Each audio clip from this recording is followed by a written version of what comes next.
Hello, hello, hello, hello, hello. And welcome once again to Not a Prog Reborn. Once again, we are at a new Magic the Gathering set. Not Final Fantasy related, but I enjoyed doing the spoiler review, set review stuff during the Final Fantasy collaboration with Magic the Gathering.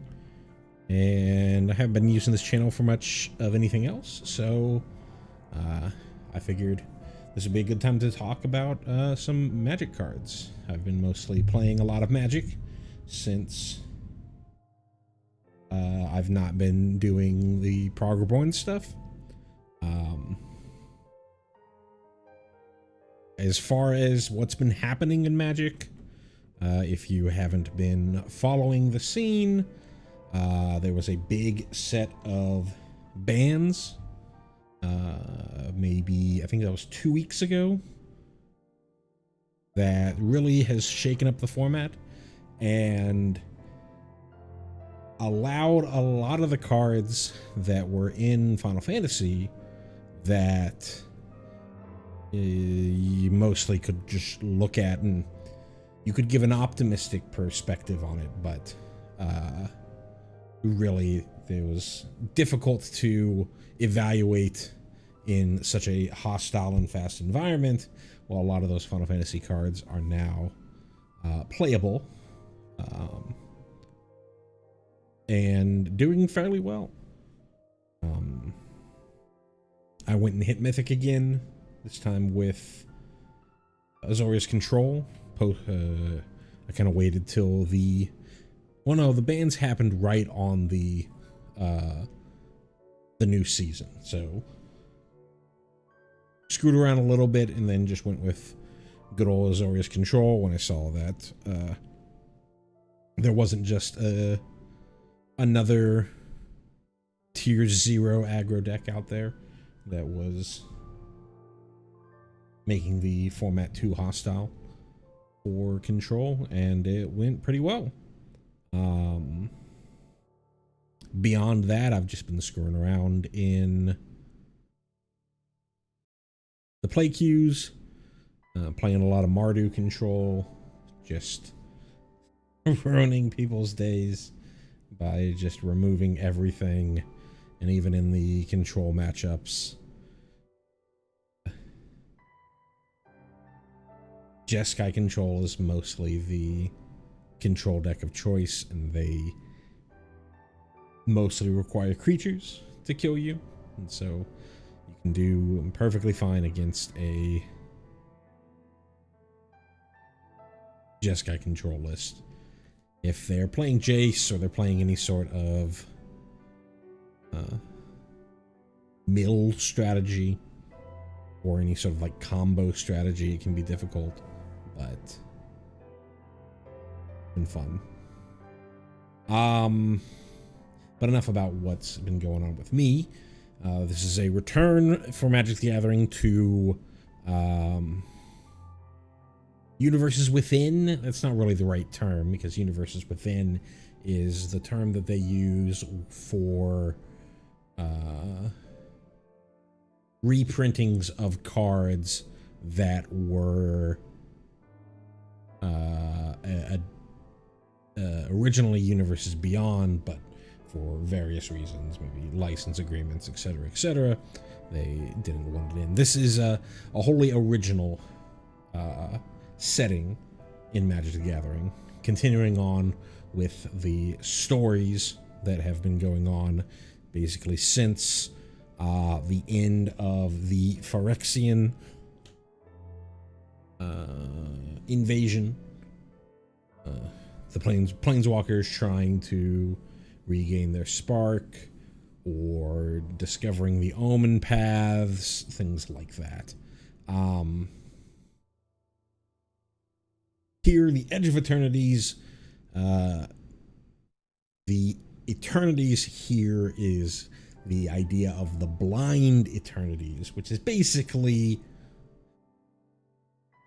space they're naming for space. It's the void, the empty space between these multiverses. You can kind of think of it as, you know, the multiverses are planets and they're traveling between planets. But I think the Blind Eternities is a little more metaphysical than just space, though the set that we're going to be seeing, they're treating it very much like space.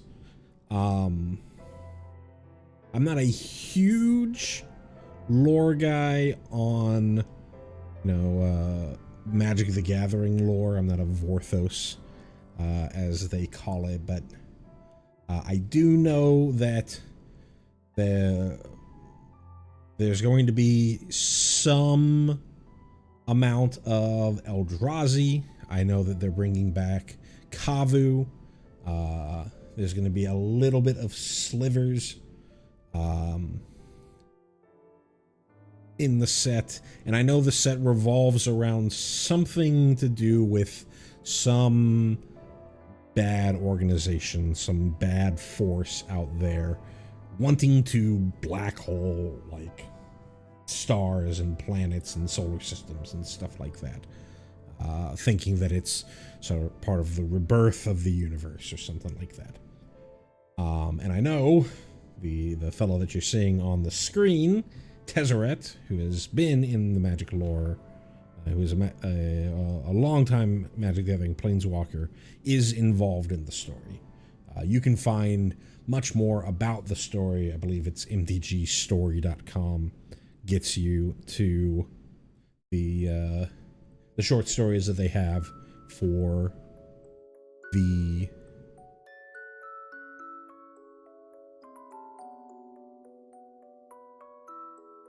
short stories that they have for the setting, to explain a little bit more.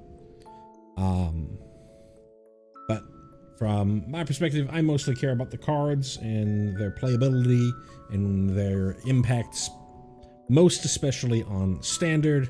I do play Commander, but it's pretty hard to evaluate cards from a Commander perspective because everything is viable in Commander, and I don't have the breadth of knowledge to be able to be like, you know, this is particularly good for this commander or that commander, etc., etc.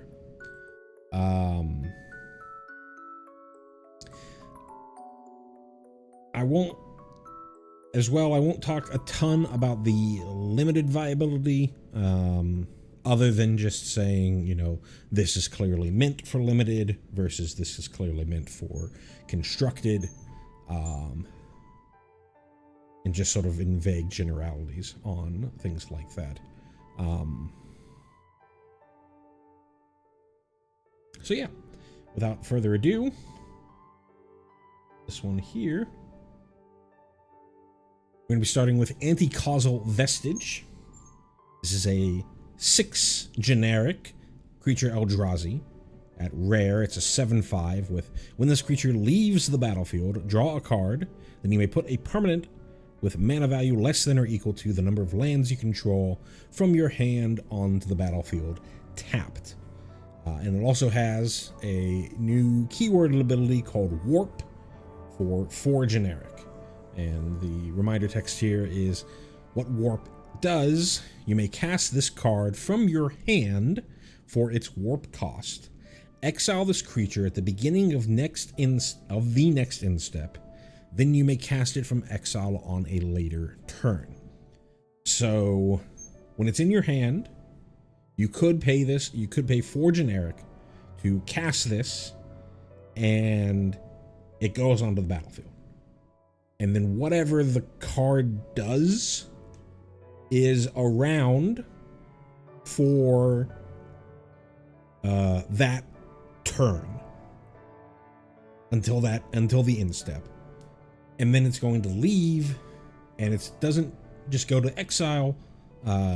You still have access to play it later. So you can it's kind of a mix of something like Evoke and a mix of something like an adventure.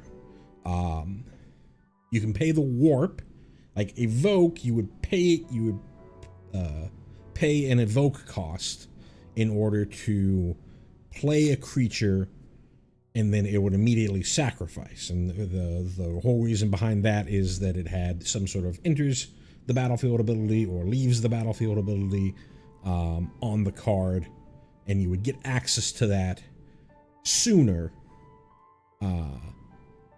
by paying for the evoke cost. Here, you get the creature, and it's unlike evoke, it's not immediately sacrificing. The creature exists for that turn. So if you do this on your first main, it would exist all the way until your end step. And then it goes away, it gets exiled, and because it's no longer in your hand, you can't warp it again, because warp says you can only cast it for its warp cost if it's in your hand, but you could play it for its regular cost. I believe this is only a creature thing, though I have not studied a ton on the set mechanics here, or looked at all the cards here. This is unlike the Final Fantasy one.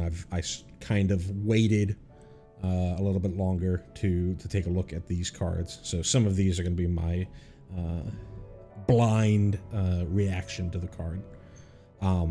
So I don't know if there are any non-creature warp cards, but you could have them.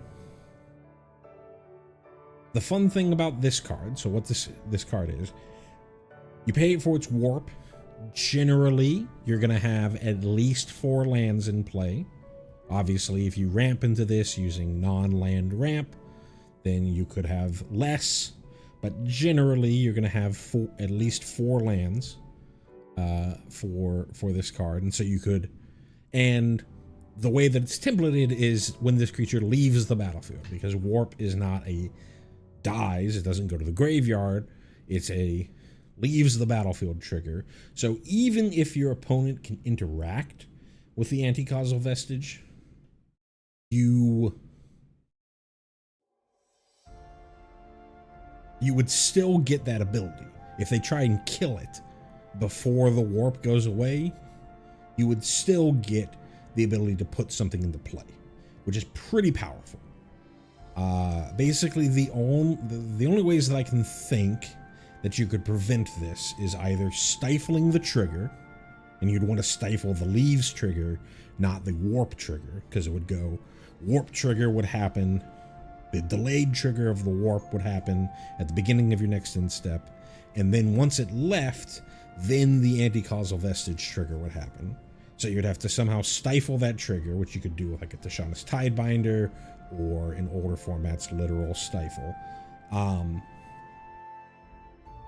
Or you would need to somehow, on the warp side of this, you would need to somehow, you know, like cast like an Ultima or something like that during your opponent's turn, so that you end the turn and they wouldn't get the effect. Even if you Sunfall this, you would still get the trigger. It wouldn't go to warp. It wouldn't go to the exile zone where they could play it again, because you would only be able to get access to it again if it fully went through both the delay trigger of the warp, but you would get the leaves the battlefield trigger of the Eldrazi. What could you do with this? There's plenty of good 4-drops. The one that goes to my head is Shieldred, but Shieldred's rotating.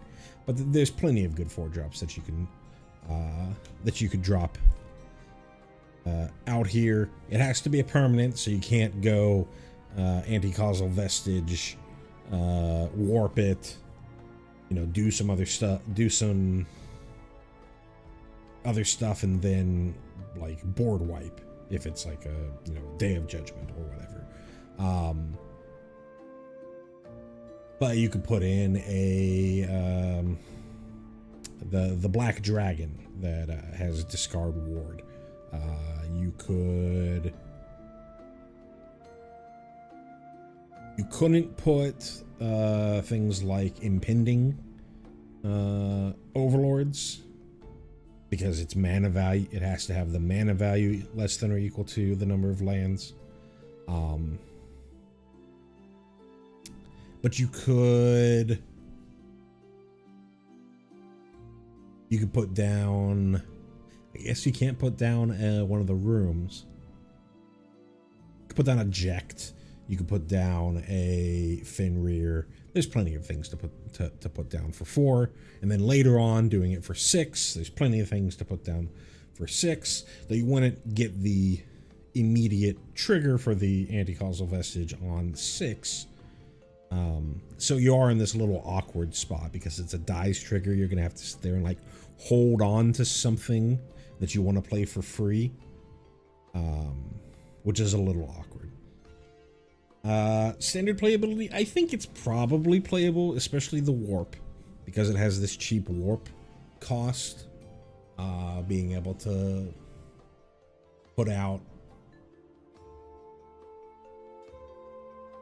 both put out something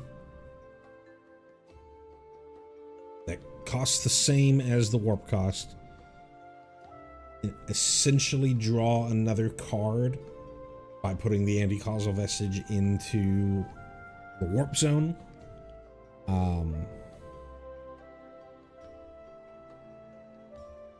It can also even just put in another land if you're really desperate for land ramp. You could put it in.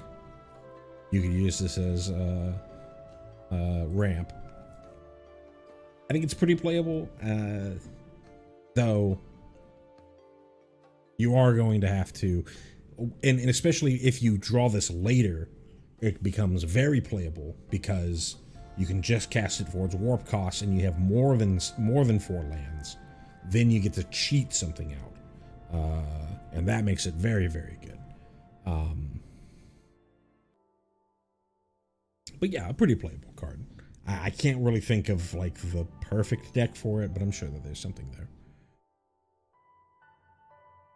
Next up is Tezzeret, Cruel Captain for 3 generic. We have a legendary planeswalker Tezzeret. This is the fellow that is in the background of the screen as well. At Mythic. Starts with 4 loyalty. Whenever an artifact you control enters, put a loyalty counter on Tezzeret. Then has for 0 loyalty, you can untap target artifact or creature, and if it's an artifact creature, put a +1/+1 counter on it. Or you can -3 to search your library for an artifact card with mana value 1 or less, reveal it, put it into your hand, then shuffle. Or for -7 loyalty, you get an emblem with at the beginning of combat on your turn, put 3 +1/+1 counters on target artifact you control. If it's not a creature, it becomes a 0/0 robot artifact creature. Because it has the 3 +1/+1 counters on it, it's going to be at least a 3/3. So things to note on this card. It just says whenever an artifact you control enters. So that includes artifact tokens. So if you have a way to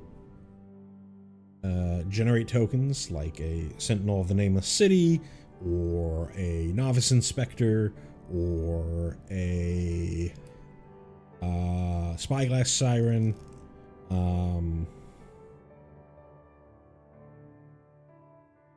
then that can pump Tezzeret. Other things to note, the -3 says an artifact card with mana value 1 or less. In Standard, there is 1 artifact land. It is called Scene of the Crime from Murders at Karlov Manor. It's an artifact land clue. It enters tapped, but you can tap it for, I think, any color mana. Maybe you can only tap it for generic. Regardless, it's an artifact land that you could also just sacrifice like a clue. So pay 2, tap, sacrifice it in order to draw a card.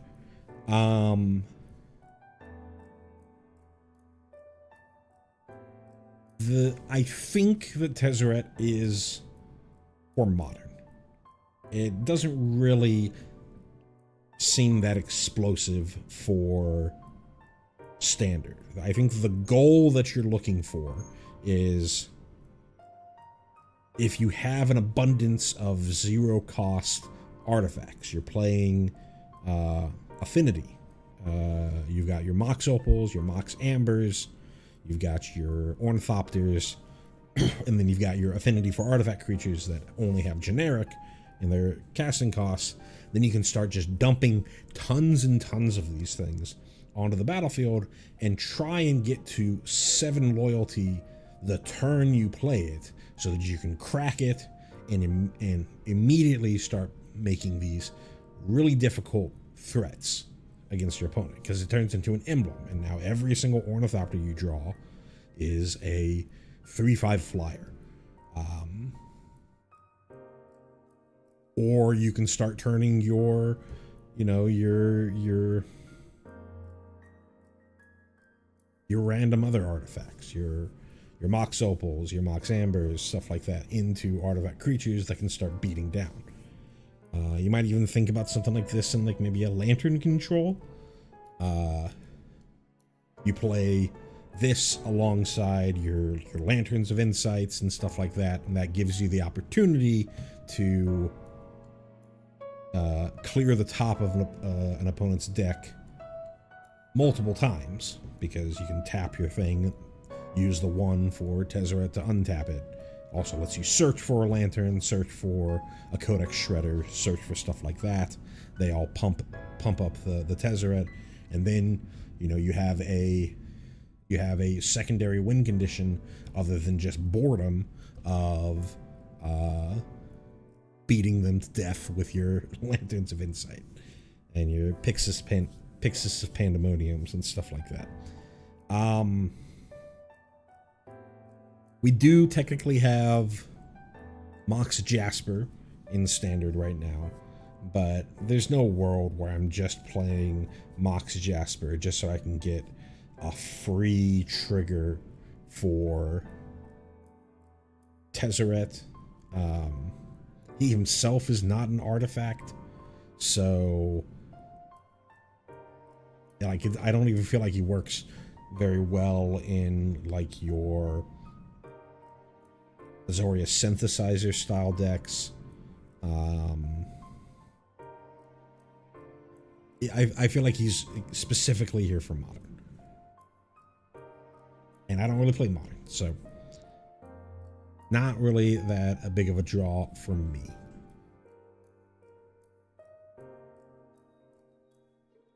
All Fates Stalker for 3 and a white. We have a creature Drix Assassin. I think that's the entirely new creature type for Edge of Eternity. At uncommon, it's a 2/3 with when this creature enters, exile up to 1 target non-assassin creature until this creature leaves the battlefield, and it has a warp cost of 1 and a white. That's very interesting. So it's a Banishing Light or a Fiend Hunter style effect on a stick, but you can also warp it for just 2, but it's not permanent warp. It also doesn't say, very big note, it does not say creature an opponent controls. So if you do have some sort of powerful enter the battlefield trigger, you could use this as like a 2-mana scroll shift style effect. Creature only, but ephemerate more apt. A Flicker of Fate, stuff like that. Or you could use this to just clear the way for a swing, for lethal, something like that. Having paying 4 mana for this, that's way too expensive for this type of effect. There's a White Auracite in the Final Fantasy set that doesn't really see a ton of play. There's Perilous Snare that does see a decent amount of play in that Azorius synthesizer or Azorius Battlefront list. But that's almost exclusively because it's an artifact that can be hit off of Battlefront, whereas this is not something that can be hit off of United Battlefront.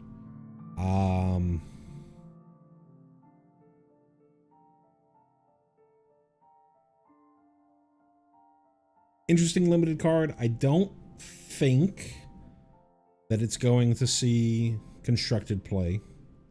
It's fine with like dealing with tokens and stuff like that. But having to pay 5 for this eventually, not 5, 4 for this eventually, that's too steep of a cost. A Stelly Reclaimer. For 3 white, we get a creature Angel Warrior at rare. It is a 5/4 with flying. It says, when this creature enters, return target non-creature, non-land permanent card with mana value X or less from your graveyard to the battlefield, where X is the amount of mana spent to cast this creature, and it has a warp cost of 2 and a white. So you can cheaply get back some non-creature, non-land permanent that is mana value 3 or less, or you can get a non-creature, non-land at 5 or less later on. This is kind of an awkward bit here. I guess they didn't want to do like a Karmic Guide thing with this card.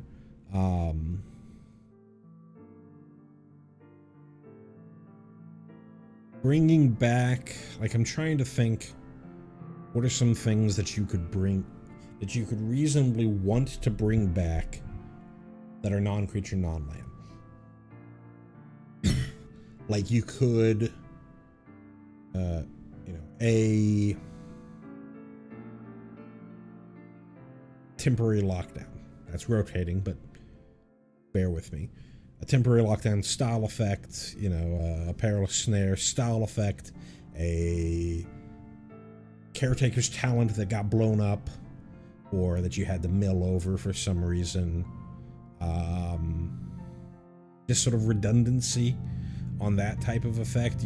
Some versions of mono white token control play like 1 or 2 copies of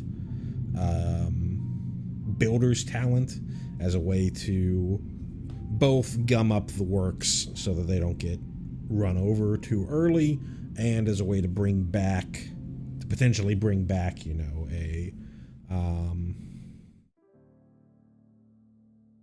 bring back a creature, or bring back a caretaker's talent, or maybe even bring back a planeswalker. That's another thing to note here, that planeswalkers also fall under that route.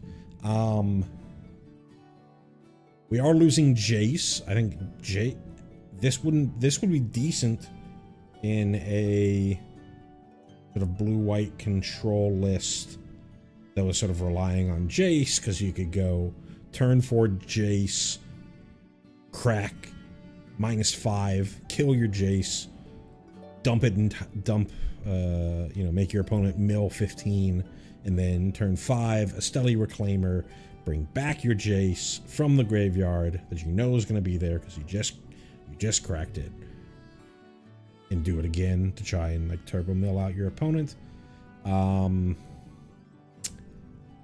I don't know if there's many other sacrifice for value things out there. That would be a good thing to look at. If there's some nice effect that you can sacrifice it for value, and then bring it back with a Stelly Reclaimer, especially if it's at 3 mana value or less, so that you can do it early and later. Something like a High Noon, technically.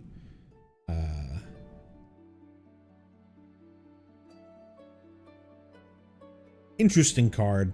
You're gonna really need to look at that type of synergy, because if you're just trying to do like semi-value things at the 3 mana slot, you've got Shiko, which is, I think, a significantly better card than this.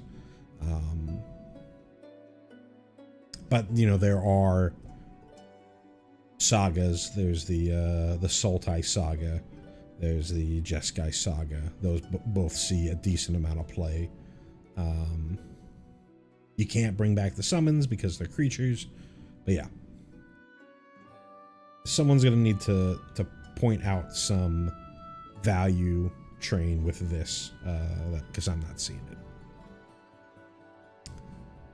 Vanishing Light, 2 and a white enchantment at common these days.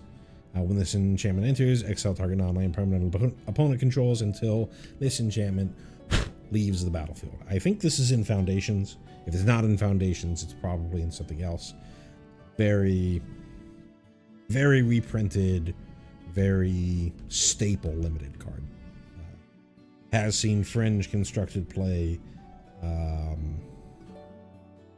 Don't really think it would see any constructed play these days because of Perilous Snare.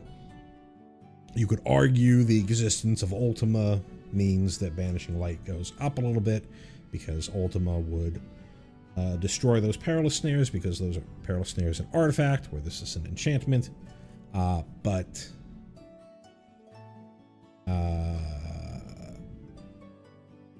you're probably just going to play Get Lost if you're not trying to do any sort of artifact synergy. So, mostly here just for limited. Here's a card that is definitely not for limited. For 2 and a white, we have a creature human soldier, Cosmogrand Zenith. Interesting, it's not a legendary. Cosmogrand must be a title.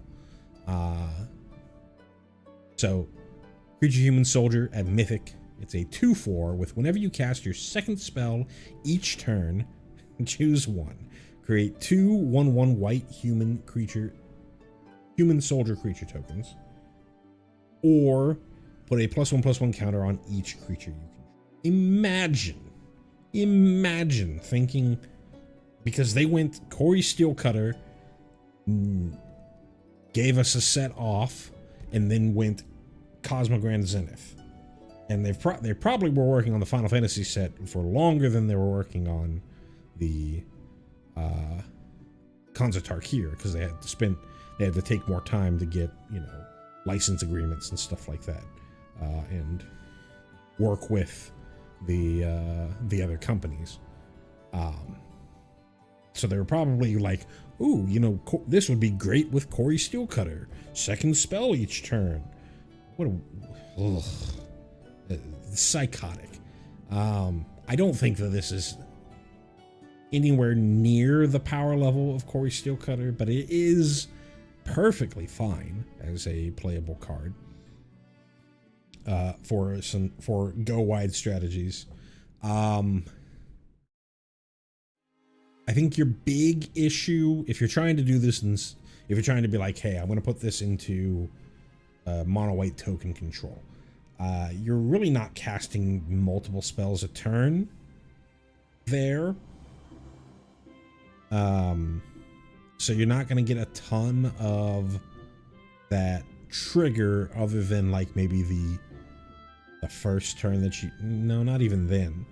You're also losing lay down arms from that deck, so you're very much losing a lot of the ability to cast multiple spells a turn in that version of the deck.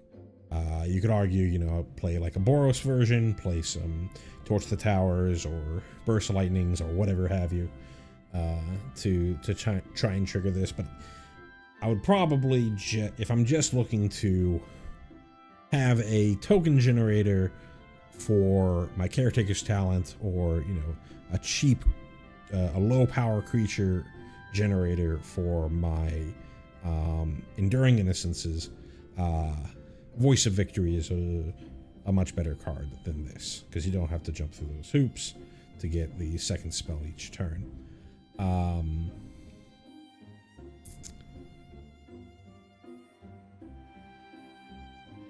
So yeah, powerful card.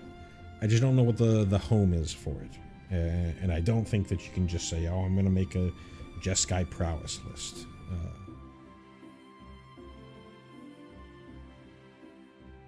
You're losing a lot of consistency by adding a third color. You don't really need anything else once you have VV at the 3-drop. So,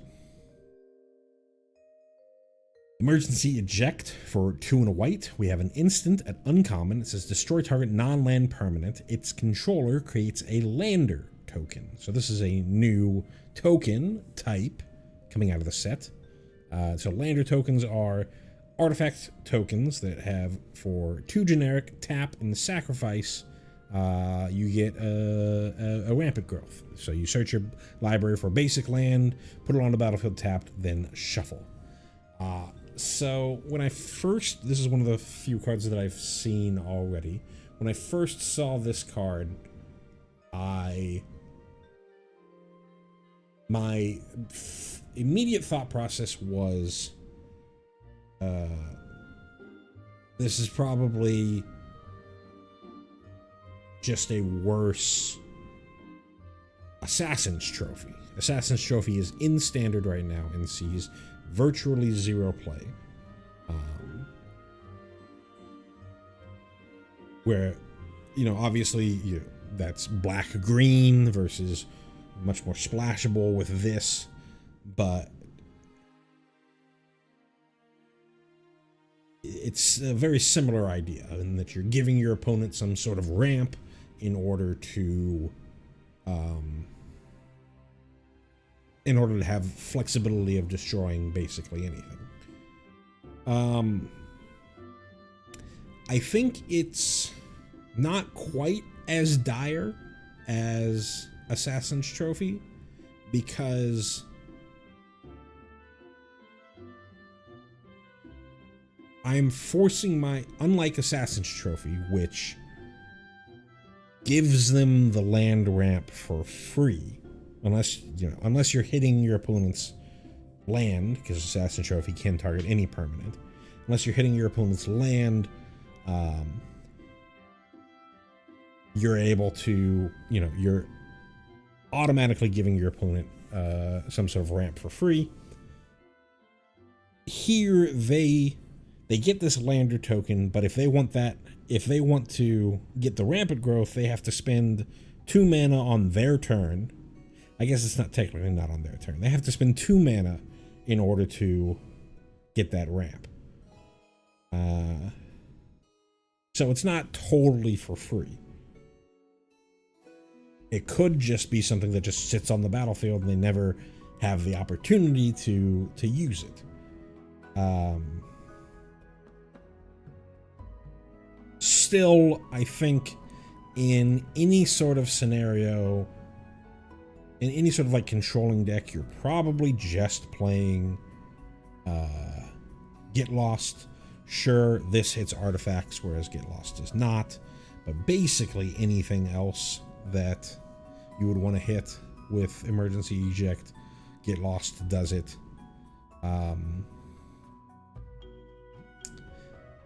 And I think the map tokens from Get Lost are less of a feels bad than the ramp from the lander. Plus, this is 3 mana instead of just 2, so. Exalted Sunborn. For 3 white, we have a creature, Angel Wizard, at Mythic. It is a 4/5 flying lifelink that says if 1 or more tokens would be created under your control, create twice that many of those tokens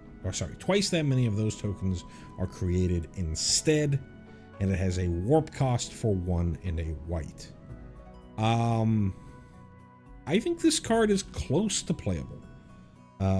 We already have, it hasn't really been explored a ton, but we do have some decent angels in standard.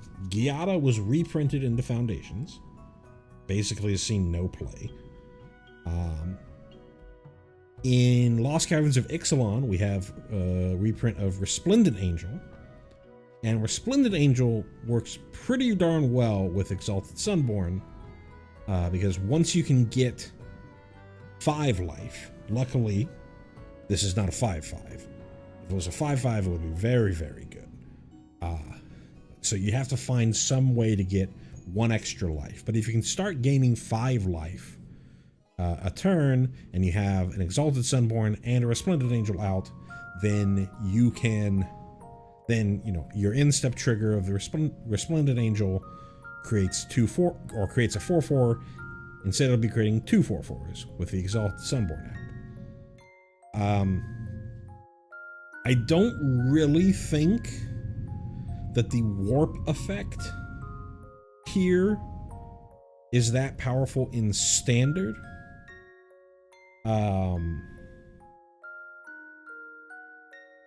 We have any reasonable time that you would want this is, the earliest that you could use this is at least 3 mana, and there's no 1-drop that generates a token, a creature token. There are 1-drops that generate clues, there's 1-drops that generate maps, but there's no 1-drops that generates a creature token.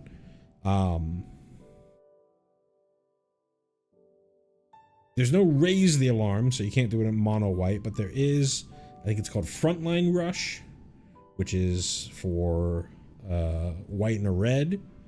It's essentially a Raise the Alarm. You would have to do this at sorcery speed instead of at instant speed, which is could be a problem.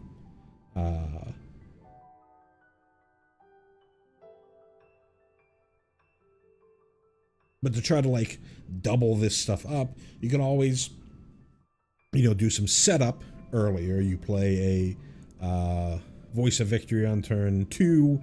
Then on turn 3, you warp in the Exalted Sunborn so that you get 4 of those mobilize triggers. If you're going full-on mobilize, then maybe there's a world where you do, for your grand finale, you've got, a Sephiroth, or you've got a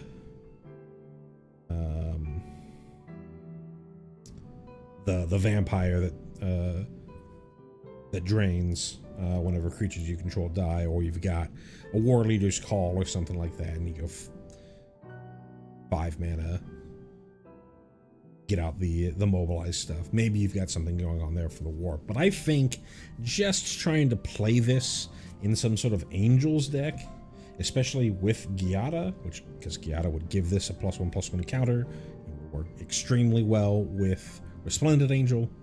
That's something that would be interesting to explore. There is the Exemplar of Light, which is another powerful angel that already sees a little bit of play in sort of Orzhov mid-rangey decks. And I could definitely see it seeing even more play. Keep an eye on this one. Halia, Guided by Light. For 2 and a white, we have a legendary creature, Human Soldier. At rare, she is a 3/3. With whenever Halia or another creature or artifact you control enters, you gain 1 life. And then at the beginning of your end step, draw a card if you've gained 3 or more life this turn. And she has Warp for a single white. This card, I think, is absolute gas. There's already been... I talked about this a lot when I was talking about Aerith and stuff like that. There already is sort of a fringe player, a mono white life gain deck that is using Hinterland Sanctifiers and Case of the Uneaten Feasts and stuff like that. This is a way to get another 1-drop Soul Sister-esque effect. This one also counts itself, which is fantastic. Because a lot of the time with things like Hinterland Sanctifier or Case of the Uneaten Feast, if your opponent deals with the first Hinterland Sanctifier and you're really trying to you're an aggro deck for the most part. You're trying to snowball into a victory. If they deal with the Hinterland Sanctifier and then you have to go, okay, I have an Ajani's Pridemate or I have an Essence Channeler or whatever, out there, and I need to get the ball rolling on life gain again. With a Hinterland Sanctifier, I have to play the Hinterland Sanctifier and have another creature to start triggering the life gain again. With Halia, she would at least trigger it once, and then if you have other creatures entering the battlefield, you would get even more. I think she's just absolutely fantastic. I would definitely consider her in sort of your Raise the Past, Lively Dirge, Dewdrop Cure, sort of life gain combo style deck. You know, she doesn't get hit by the Raise the Past, but you can sneak her in with a warp and then do the Raise the Past stuff to get all your other things back, like your the bat that drains whenever you gain life, and get a ton of triggers off of that, especially because that deck is losing things like LSL Core with rotation.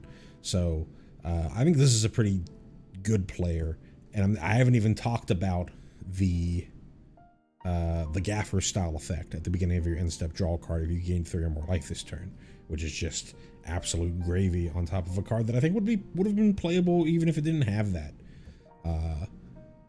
text on it. So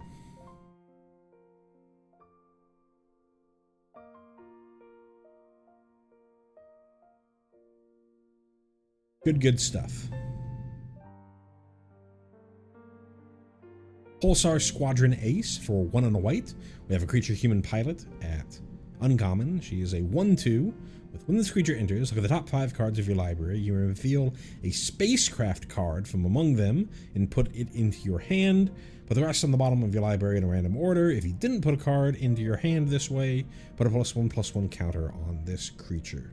We haven't seen spacecraft yet, so I'm not going to spoil everything about it. It's basically a new type of vehicle. When we find one, I'll go into it a little bit more. This looks pretty deep for spacecraft, but we'll have to see about how competitively viable spacecraft are. I think this is almost certainly just a limited card in order for you to find your spacecraft bombs, and in that scenario, it is pretty darn good. And if you do whiff, it's a 2-mana 2/3. You can also just decide not to put a spacecraft into your hand if you just want the 2-mana 2/3, though. I don't think that you're putting a card into your deck just to be a 2-mana 2/3 these days. Very good thing that this does not put cards into your graveyard if you whiff, because that's basically the same amount of mill as something like Overlord of the Baelmerk, more than Town Greeter, and there are a decent amount of graveyard strategies already in Standard, so glad this puts it on the bottom of your library. Reroute Systems. For a single white, we have an instant that says, at uncommon, that says, choose one. Target artifact or creature gains indestructible until end of turn. Or Reroute Systems deals 2 damage to target tapped creature.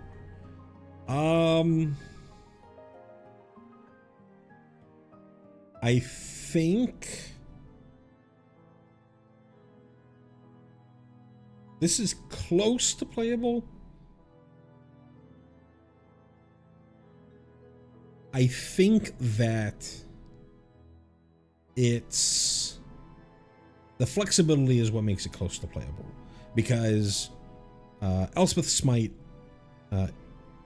is rotating out for its I think March of the Machines printing, but it was reprinted in Foundations, and that is, for 1 white, deal 3 to target attacking creature, which is almost the same text as this. I guess attacking or blocking, so Elspeth Smite has some upsides over this as well. And then there are plenty of protection spells out there. There's protection, is it called protection? It's called Restoration Magic from Final Fantasy. There's Shard Mage's Rescue from Bloomburrow. There's all the green ones like Snakeskin Veil or Royal Treatment, things like that. And I think all of those are more playable than reroute systems. And I can't really think of a world where you would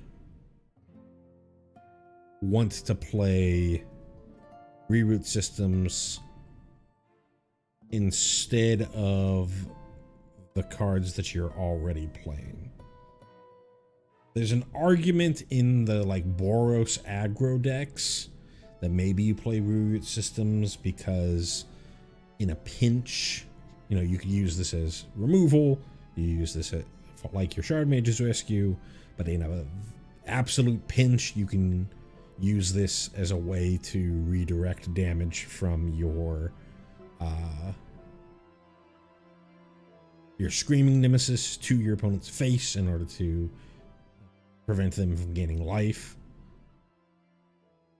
But the benefits of Shard Mage's Rescue in that deck is you've got the Optimistic Scavenger, which triggers Eerie and starts giving you +1/+1 counters, as well as the I can't even remember the name of the card now. It's the single white enchantment aura that gets +1/+1 for each enchantment on the battlefield. And this not being an enchantment is a downside in that deck. So I think almost certainly just a limited card for an aggressive deck, and not really going to see constructed play. So finally found our first spacecraft, Rescue Skiff, for 5 and a white. We have an artifact spacecraft at uncommon. When this spacecraft enters, return target creature or enchantment card from your graveyard to the battlefield. And then it has Station. So this is something that you'll see on any spacecraft. I believe any spacecraft, though again, I haven't seen the full set, nor even all the cards that have been revealed this week. So there might already be examples out there of a spacecraft that don't have Station, but for the most part you're going to see this Station ability on things like spacecraft, and then there's another thing called planets, which we'll get to when we get there. So what Station is, it's kind of like crew. So they didn't want to make them vehicles because they weren't going to use crew. Instead we have Station, and so what Station says is tap another creature you control, put charge counters equal to its power on this spacecraft. You can only station a sorcery, and it's an artifact creature at 10+. And so in the reminder text it says it's an artifact creature at 10+, but it's an artifact creature when it reaches the sort of level. It's kind of akin to level up when it reaches the level that is printed on the card. So you see the 10+ in the corner there. That is saying that, hey, when I have 10+ charge counters on this spacecraft, then I get the effect here, which is it becomes a 5/6 flyer. And it's permanently, unlike crewing a vehicle, once you have enough people in the station to man the station, it's always going to be a vehicle. So you don't have the fact that this is you can only station as a sorcery doesn't mean that it's not going to, once you turn it into an actual creature, it's not going to like not be able to block because it's not active at that point, etc., etc. So the benefits of spacecraft and station are if your opponent is consistently dealing with your creatures, then if you were able to station this, it's just another, if you're able to, you know, get enough charge counters to turn it into a creature, it's just another creature, and they have to deal with it. They can't just, you know, deal with your other creatures and have the vehicle sit on the sideline because there's nothing to crew it. And then as well, you're not having with crew, if you wanted it to, you know, if it happened to have vigilance and you wanted it to attack and block, or if you wanted it to block, you'd have to leave something behind in order to be able to crew it so that it could become a creature to be able to block. Whereas this just eventually becomes a creature. I feel like that's where the benefits end with Station. Should note that, like crewing, because this is the thing that's tapping the creature, and because it's not a tap symbol, you can tap things with these spacecraft, even if the thing technically had summoning sickness. You wouldn't be able to attack with a rescue skiff on the turn that you played the rescue skiff if you somehow were able to give it enough charge counters to make it become a creature. Just like with a vehicle, it technically would have summoning sickness on that turn.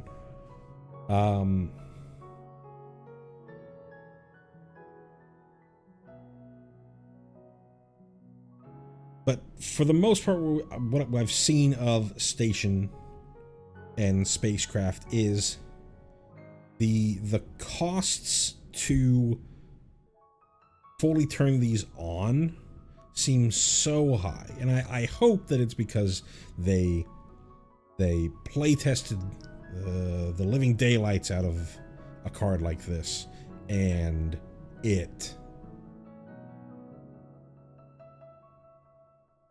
they needed it to be that expensive, otherwise it was too powerful, because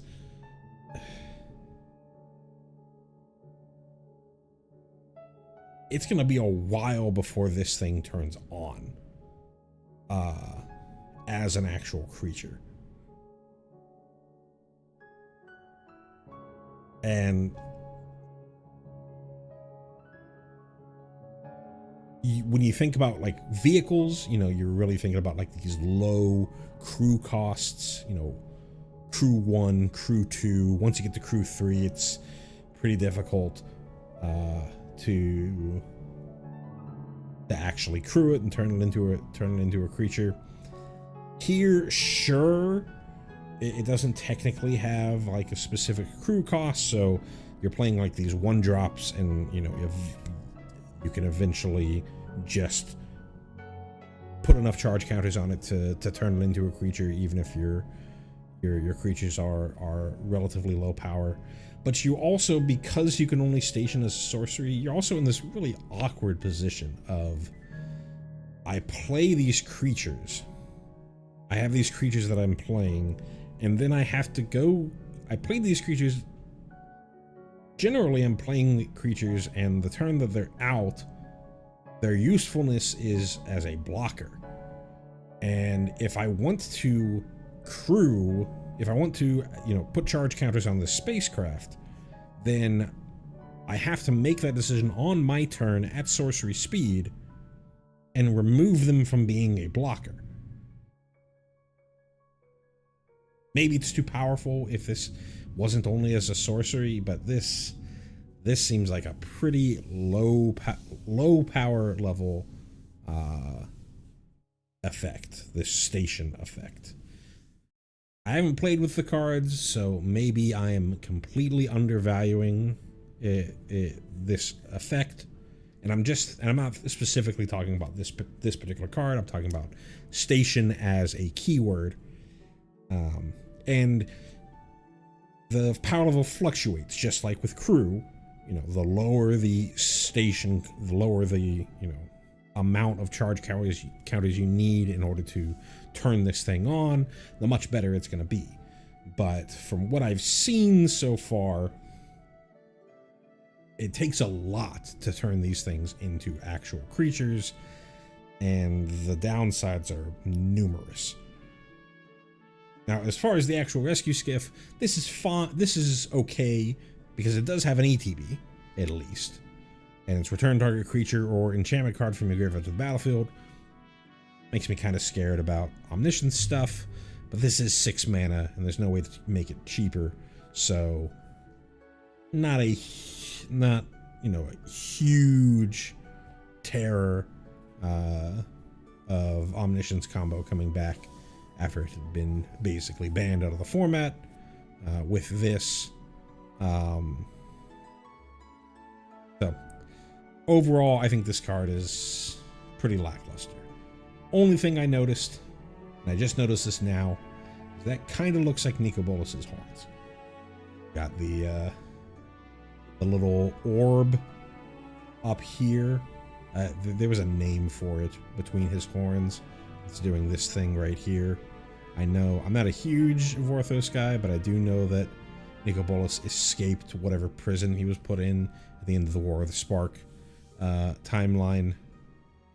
I don't know how long after the story in Tarkir Dragonstorm this is. It'd be kind of weird if he was, escaped and immediately had, spacecraft. But that does look like Nicol Bolas's horns.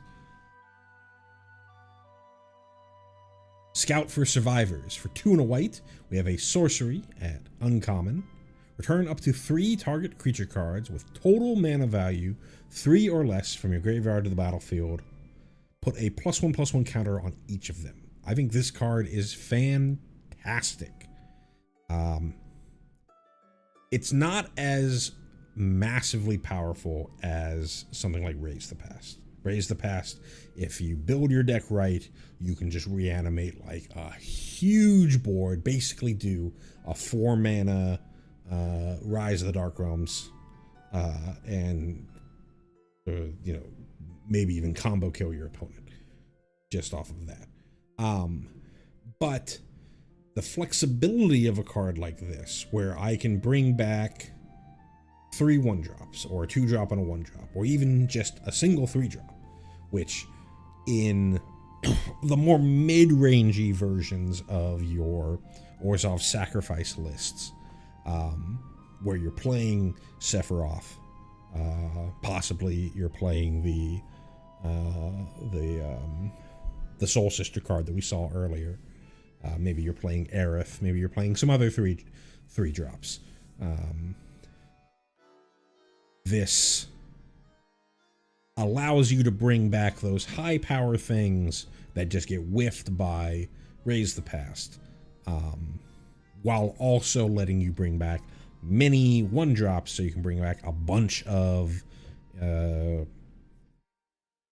nesting bots and whatever the elf that dies and makes a flying insect.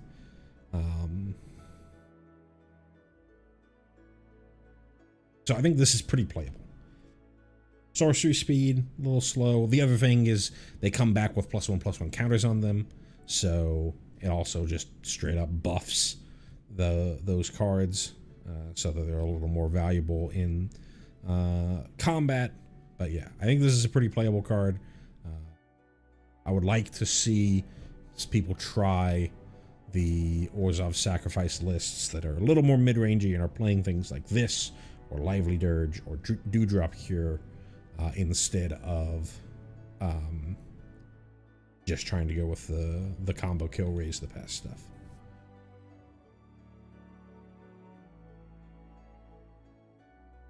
Serima?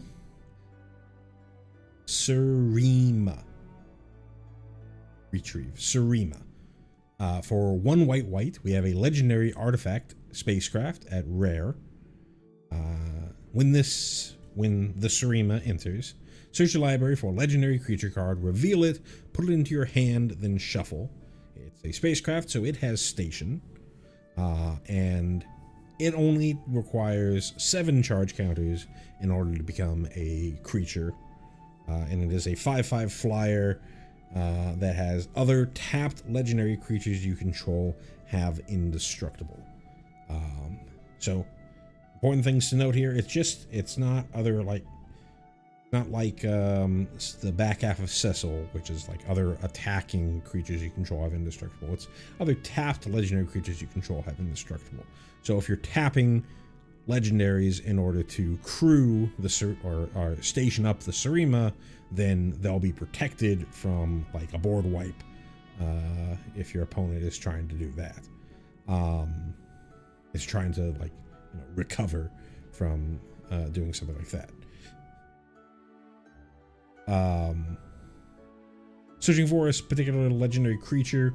There's a ton of legendary creatures out there. You'd have to really look at what's the good 4-drops in white, in mostly white.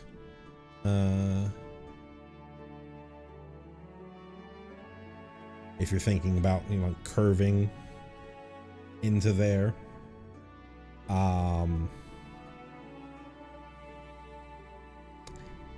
This is definitely a much more playable version of Station. 7 is much more reasonable to hit than 10.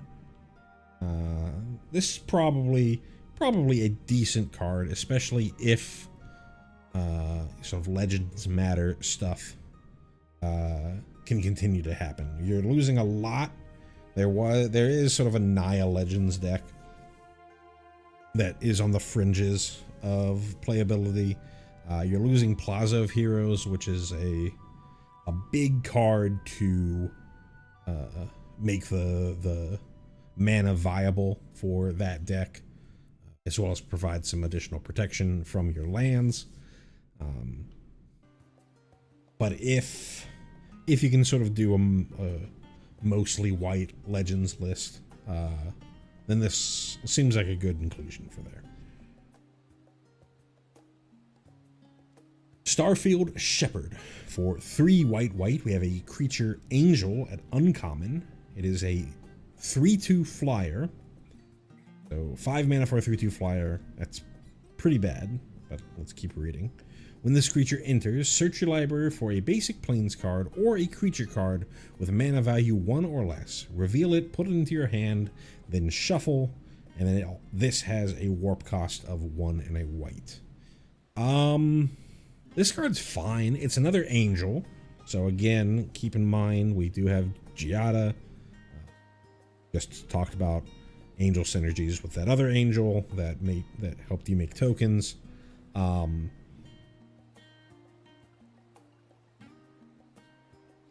This card's fine outside of the fact that the actual body is very weak. 5 mana, 3/2 flyer, 2 toughness. Terrible. Dies. Putting it in range of all of the red removal, really rough. But being able to make sure that you get, especially with using it for its warp, to make sure that you hit those planes, hit your land drops, or put this into maybe like a Selesnya Cage or a Selesnya Gearhulk list, which already is playing a bunch of 1-drop creatures to tutor up, and this is another way to go find your silver bullets to deal with different threats. I think this card is borderline playable. The body is so bad that it probably doesn't make it, but the effect, the ETB, and the fact that you can warp this early and then bring it out late can be pretty powerful. Starfighter Pilot. For 1 and a white, we have a creature Human Pilot at common. It's a 2/2, and whenever this creature becomes tapped, surveil 1. So clearly, just like with the pilots from Aether Drift. These cards are designed to be used in crewing or stationing things. Here you get rather than like, the pilots from Aether Drift were like, this crewed a vehicle as if it had 2 more power. You don't get that here, but you do get a surveil off of this whenever it becomes tapped, which is true even if you're just using this as a bear to attack, or using it to man up a station.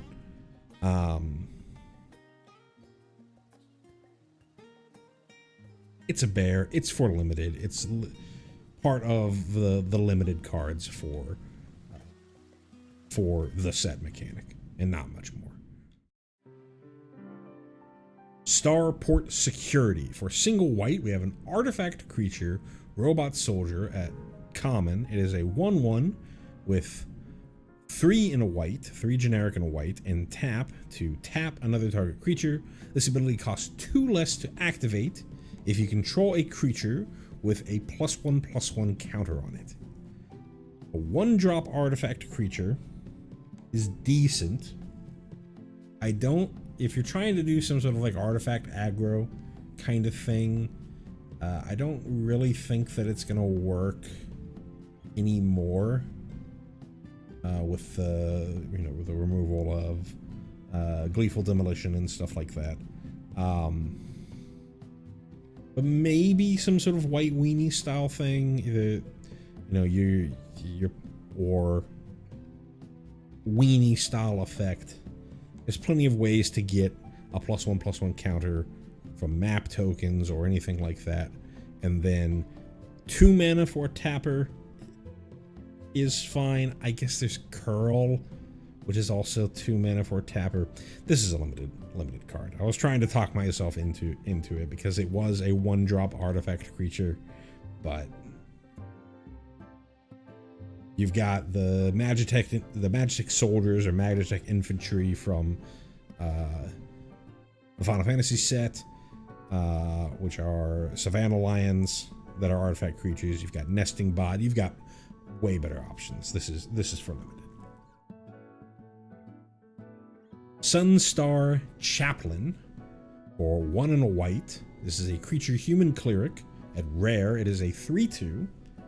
This is a card I definitely haven't seen yet, so it'll be interesting to look at. So 2 mana for a 3/2. Decent body. Aggressive body. At the beginning of your end step, if you control 2 or more tapped creatures, put a +1/+1 counter on target creature you control. And then for 2 generic, and remove a +1/+1 counter from a creature you control, tap target artifact or creature. Pretty good with Go Wide. If you're able to go wide, pretty good with Mobilize, because it doesn't say anything about non-token, and you can stack the triggers in Mobilize in order for it to see that you had, like a Voice of Victory plus this. You attack, even if you're just attacking with the Voice of Victory, you would have 3 creatures tapped, and you'd be able to put a +1/+1 counter on to the Voice before the Mobilize sacrifice trigger happens. And then not for free, but at instant speed, without having to tap anything other than 2 mana, be able to tap an artifact or creature. That's not terrible, especially in an aggressive weenie deck where you might just be looking for a way to sneak in your last hit or 2.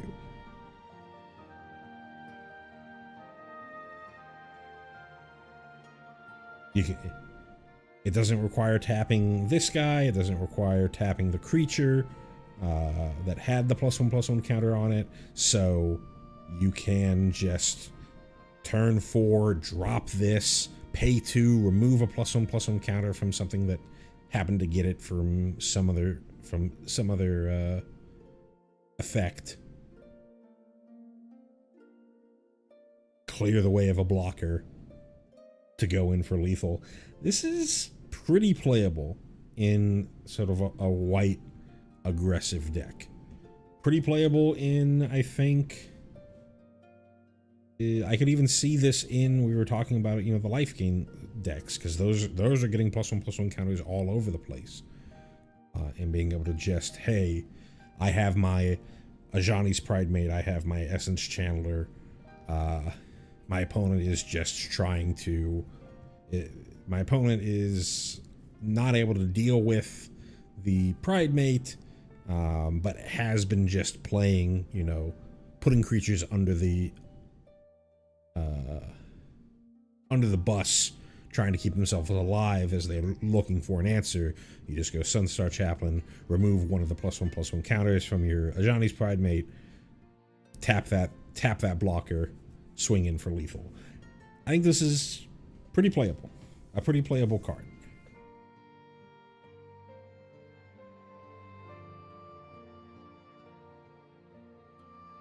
Sunstar Expansionist. For 1 on a white, we have a creature human knight. Knight is interesting. At uncommon, it's a 2/3 that has, when this creature enters, if an opponent controls more lands than you, create a lander token. We already talked about lander tokens. It's the rampant growth tokens. And whenever a land you control enters, this creature gets +1/+0 until end of turn. For the most part, when I see this effect, this is mostly something that I see in Commander. Because why I say that, you're far more often to not be going first in Commander. that's just you know, a 4-player game versus a 2-player game. With a 2-player game, it's 50-50 whether you went first or you went second. And if you're going second and your opponent was able to make their land drops, then you can go, even if you do have your land drop for turn 3, you can still go Sunstar Expansionist, tutor up or in this case, create a lander, which is much worse than tutoring up a land to put on the battlefield, but then play your actual land. I say much worse. There are scenarios where having a lander token is better than going and searching for a land. Maybe like a regal bunny corn list where you just want game objects on the battlefield. I think because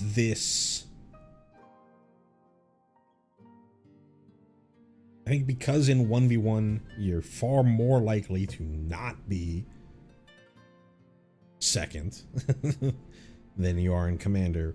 I think there's going to be many scenarios where you're never going to get the ETB on this, and I think that kind of kills the card. It is a knight, and it is a human. Mostly the knight part is interesting for things with Dion, but I think it doesn't make it in Standard.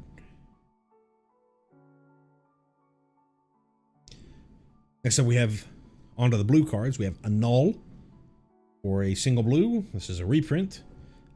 Instant at uncommon, counter target artifact or enchantment spell. Sideboard card, and really a sideboard card for very specific metas. It's not really there for every meta. You're not always going to be playing against decks that have artifact or enchantment spells that you actually care about countering, that you need to counter, and for the most part in almost every way, you would rather just have Spell Pierce. Spell Pierce hits both artifacts and enchantments. Well, I guess technically this would be able to counter a summon spell that a Spell Pierce would not be able to counter. So there is a scenario where you would want to take in something like a Null if you're playing against a deck that's trying to actually cast these big summons. Most of the time you're just doing Una stuff to bring back a Bahamut or a Knights of Round, at which point your Null's not going to do anything there. But I think this is almost certainly just a sideboard card for very specific metas. Consult the star charts. For 1 and a blue, we have an instant at rare. It has Kicker of 1 and a blue. First time we're seeing Kicker. It's an old mechanic, but it's just you can pay an additional 1 and a blue as you cast this spell. Usually it gives you some additional benefit.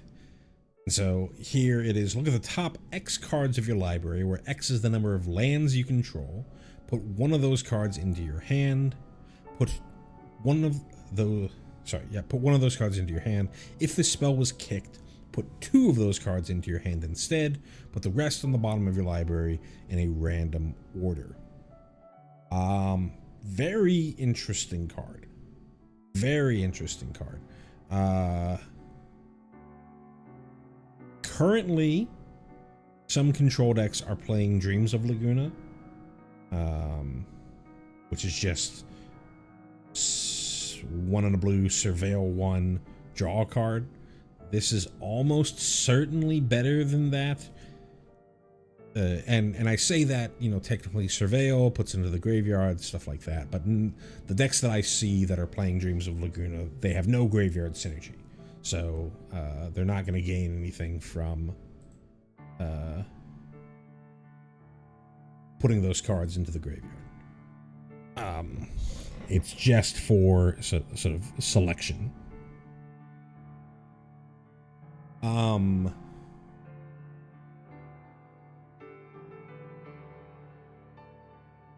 Adjusting the music on my end.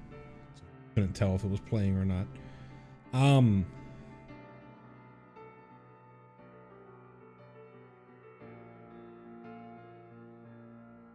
Here, there's a lot of fun things to think about with this card. If you're just playing on turn 2, then it's a 1 extra mana, instant speed, sleight of hand. But once it goes later, this card becomes insane. You know, if you're playing a control deck, which is where you'd really want to be playing this card. I don't think that you're playing this in sort of the VV decks. Though you might. They do play stock up. I don't know if you're really going to play this. Because with stock up, you're just trying to get card velocity. You just want more cards, and that only costs 3, whereas this costs technically 4 if you're trying to get the same number of cards there. But regardless, in a control deck, you could just, you know, I'm just going to play a long game, and then I can hold up my 3 steps ahead with 5 total mana. I hold up my 3 steps ahead, and then I go consult the star charts, look 5 cards deep for the best thing out of that I think out of that 5.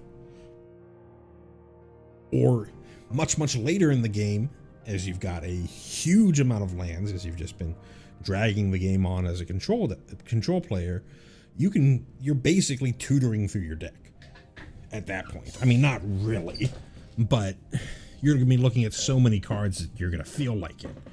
And this being instant speed, that's insane. This card might be the best card from the set that I've seen so far.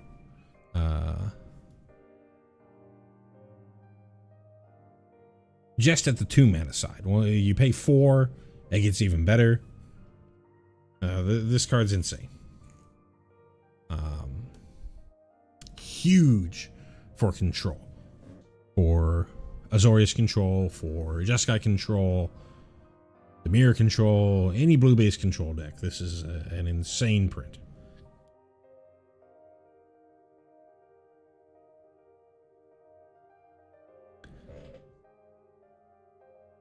Next up is Emissary Escort. For 1 on the blue, we have an artifact creature robot soldier at rare. It is an 0/4 where this creature gets +X +0, where X is the greatest mana value among other artifacts you control.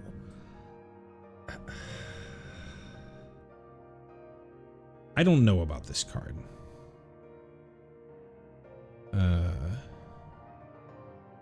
At 2 mana, this is an 0/4 because it said. Unless you somehow played, you know, a 1-drop artifact, which you could, then it'd be a 1/4, but it doesn't count itself, so it's not like it's a 2 mana 2/4. As far as like artifacts that are high mana value,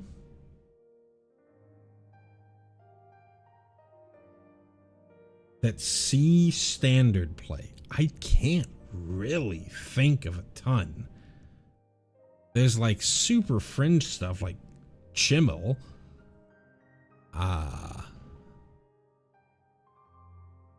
Like for a while, Portal to Phyrexia saw some play in like combo-ish decks, but that's rotating. I can't really think of a high mana value artifact that sees play. The obvious thing that you're thinking about is there a way, you know, is there some artifact that's cheap, that casts for cheap? And in that scenario, yes, there are affinity for artifact cards, but we don't have a ton of affinity for artifact cards. We have like 2.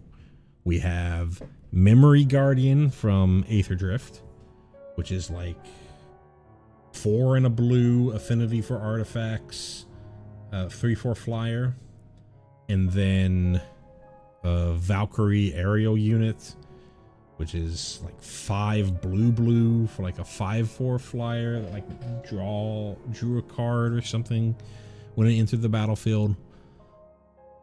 So that's obviously what they're trying to put this card there for, and you know, it works in that scenario, but Affinity hasn't really seen a ton of play in Standard. Some people play Memory Guardian in their Simulacrum decks as just a cheap way to trigger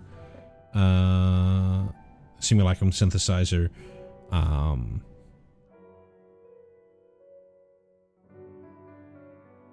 This is probably more for like a Modern Affinity deck, but I don't even know if Modern Affinity would want this.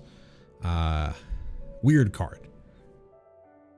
Would really have to look, what you would have to hope for, and by hope, I mean pray doesn't happen, is they print more cards with Affinity.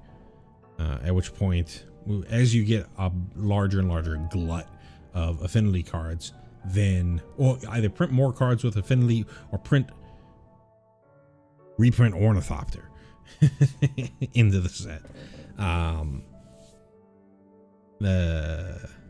So that the existing Affinity cards become more viable. But I don't really see this as a Standard player. I think it would have been better if it was like a Bunnycorn, where it just cared about the number.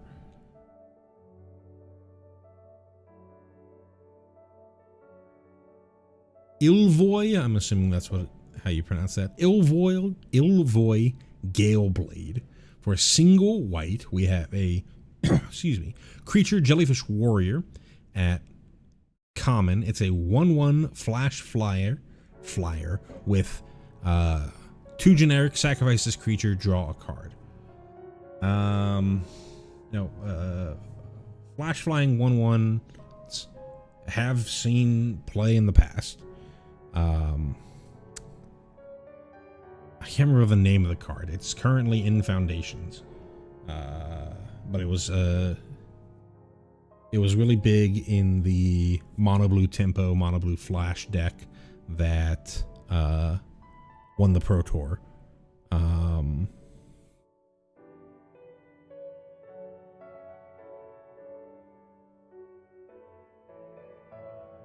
That already is in standard. That's a pirate, so it has some pirate synergies. And that has repeatable card draw. It's more expensive, that it's 3 in a blue instead of 2 generic, but this one you'd only ever get once because you have to sacrifice this creature.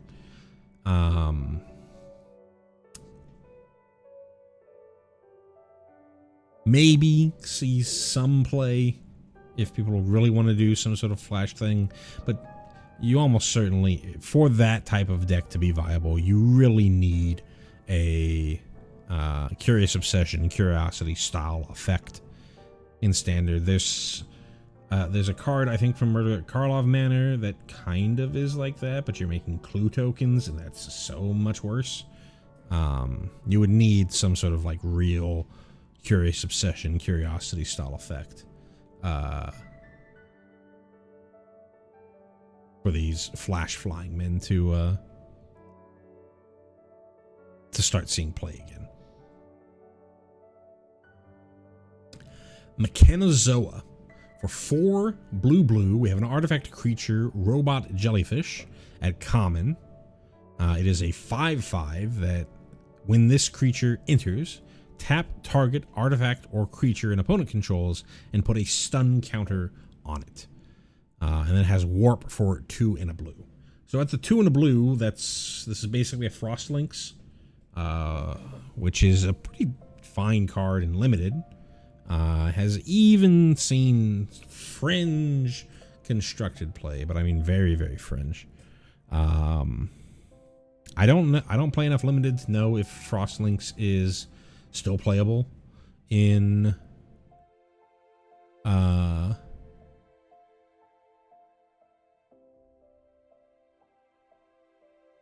limited. Now this isn't really a constructed player. It kind of works very similar to Summoned Shiva, which is 1 mana cheaper. Doesn't have the warp effect to do this earlier, but don't really think that this is standard playable. Other thing, this is an Illithid ship. I say stole. It's the same company.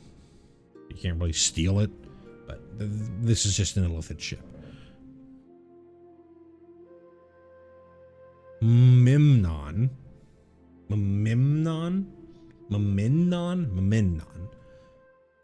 The right hand. For 3 blue, we have a legendary creature, Jellyfish Advisor, at rare. It is a 3/4 with flying. You may look at the top card of your library at any time. You may cast artifact spells from the top of your library, and artifacts you control have tap, add blue, spend this mana only to cast a spell from anywhere other than your hand. This is obviously a commander card. Is this good enough to see standard play? We're in a much slower format, so you can reasonably argue that you could play a 5-drop. Giving artifacts you control this mana ramp, it has to be cards that are not in your hand. That includes the artifacts that are on the top of your library, and then obviously is supposed to play with the warp mechanic from the set, but it also plays with adventures from Eldraine. It doesn't really play with plot, because after you plot it, it's already free on the later turns, so you're not really gaining anything there. Is there anything else that I'm missing? Like Foretell, but Foretell isn't in standard. And And then, you know, impulse draw type effects, count on luck, things like that, work well with this. 5 mana is pretty expensive.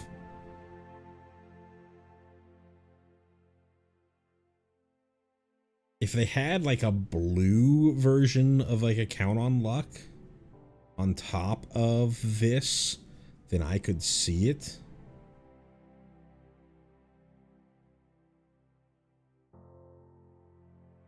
Because that's a... You can make a deck and make a lot of mana with this.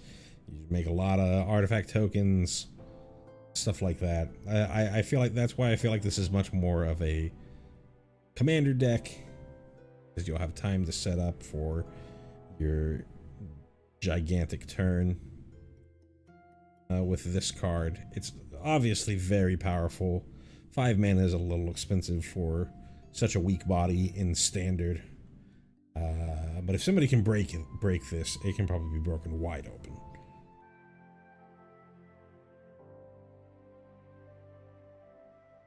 Mouth of the Storm. For 6 and a blue, we have a creature elemental at uncommon. It is a 6/6 flyer. So 6/6 flyer for 7. It has Ward 2. This is our first instance of Ward in this set. It just means whenever they try to target this with a spell or ability, they have to pay an additional 2 generic, or that spell or ability gets countered. And then when this creature enters, creatures your opponents control get -3/-0 until your next turn. That's important, because this doesn't have flash, so it's greatly reducing the attacking threat of your opponent's creatures all the way until the next time that you untap. Not really a standard player. Seems like a pretty big bomb in limited if you can get to 7 mana, but that's about it. Quantum Riddler. For 3 blue, we have a creature Sphinx at Mythic. It is a 4/6 with flying. When this creature enters, draw a card, and as long as you have 1 or fewer cards in hand, if you would draw 1 or more cards, you draw that many cards +1 instead. It also has for a warp cost of 1 and a blue. This is an interesting card. This reminds me of a lot of control finishers, traditional control finishers from back in the day. You've got this kind of middling card advantage card that has some protection. Oftentimes they're sphinxes. This doesn't have any protection, so it doesn't really work in the same way as like your chromiums or your prognostic sphinxes, things like that. And this also doesn't consistently provide card advantage, but it does have an ETB of draw a card. You would get the ETB of draw a card from the warp, and if you happen to warp this and not have and only have 1 card in your hand, then you would draw 2. This doesn't double the amount of cards that you draw. This is just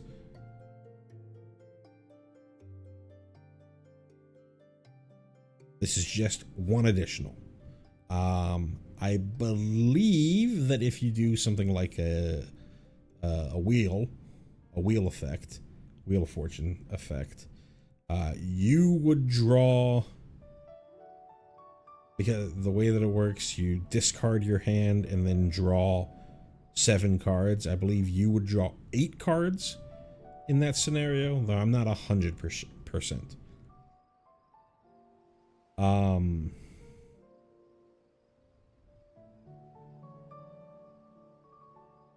Because this isn't like a triggered effect, so it would be able to like sort of see inside the resolution of one of those wheel style effects. Ultimately though, and obviously this is supposed to play with the set mechanic. It's supposed to play with warp, right? You're playing a lot of other warp cards. They're castable on your turn. but they're not in your hand. So you use a lot of warp effects. You put them into they're in exile, but you have access to them. And then you have Quantum Riddler out there. And then whenever you start drawing cards from whatever effects that you have, you're able to actually draw much more cards, even though you have a stacked hand from all these warp cards. This is a little on the weak end to me. If you're trying to play like a control style deck with this, you're probably, I haven't seen enough from warp for me to be like, okay, there's a reasonable shot that you're playing a ton of warp in some sort of control-ish deck. Maybe if there's some sort of like Azorius aggro thing and this is your top end, but even then, this is a little on the weak end for me. Specimen Freighter. For 5 and a blue, we have a artifact spacecraft at uncommon. When this spacecraft enters, return up to 2 target non-spacecraft creatures to their owner's hands. So very similar to the Meringue River Regent effect, except this only hits creatures. And then it has Station. In this one, you need 9 charge counters, so a little bit better on the charge counters, but still pretty expensive. And then when you do have 9 charge counters, it becomes a 4/7 flyer that when it attacks, defending player mills 4 cards. The ETB is decent, right? You play this card, you bounce 2 creatures to their owner's hands. It's not only opponent's creatures, so you could bounce something back to your own hand to be able to recast it for whatever reason. It is only creatures, and the whole mill thing, I just don't see it. If you really wanted to do this mill strategy, you've got Restless Reef that's going to be staying in the format with rotation because it's from Lost Caverns of Ixalan. Basically does the same thing. This is a better body, but this is also a body that sticks around, and you had to spend mana to cast it as opposed to just playing a land. And you had to put 9 charge counters on this thing. And if you're really just looking for the double bounce, you've got Meringue River Regent, which is significantly better, hits non-land permanents, and has draw 3, discard 1 on top of it. This is obviously a limited card. Star Breach Whale. For 4 and a blue, we have a creature whale at common. It's a flyer at 3/4. When it enters, you surveil 2 and has a warp of 1 a blue. Limited card. Decent limited card. 4 mana, 3/5 flyer. Perfectly fine. Early, you can surveil to either put stuff into your graveyard if you want it, or just sculpt the top of your deck. You know, it's fine. Limited card. Starfield Vocalist.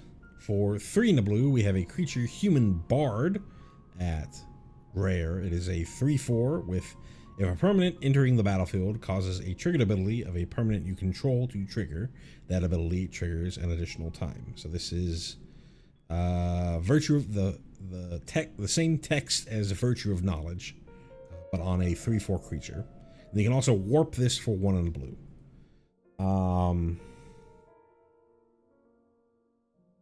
Basically everything that I said about the angel that doubled token creation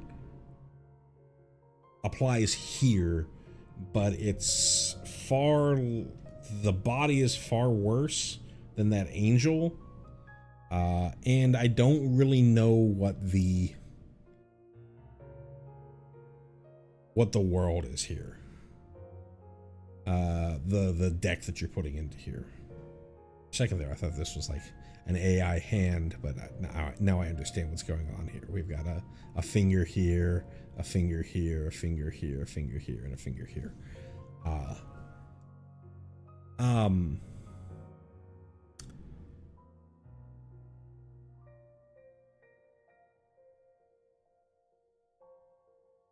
Cheap, temporary Panopticon style effect. Fine. For 4, getting that effect could be powerful, but all that kind of stuff, that's for the Johnny player of the world who wants to do these big effects. Competitive viability, I'm not really seeing it. I suppose you could do something like warp a Starfield vocalist and then play a Storm Chaser's talent in order to generate two what you call it,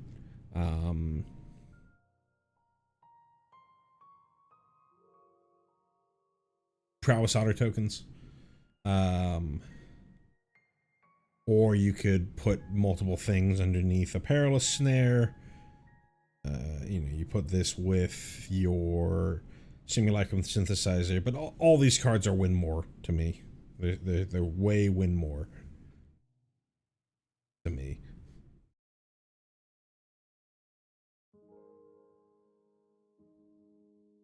Unravel. For 1 blue, we have an instant at uncommon.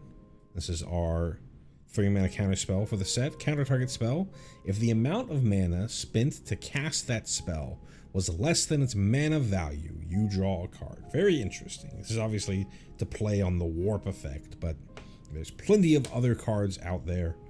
Ride down, all the overlords, things, diamond weapon, anything that's getting its the affinity for artifact creatures that we talked about. Anything that's getting its mana, that's getting its cost reduced, gets you an extra draw here. I don't think enough of those see enough play that you're gonna play this 3-mana counter instead of 3 steps ahead.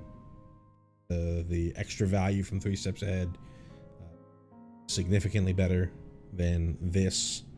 I think you could even argue, I can't even remember what the name of the card is, but it's from Foundations. It's the 3-mana counter spell, and then you always draw and then discard. That sees more play just as a sort of control reanimator card. Saw a little bit of play in some versions of Omniscience as well.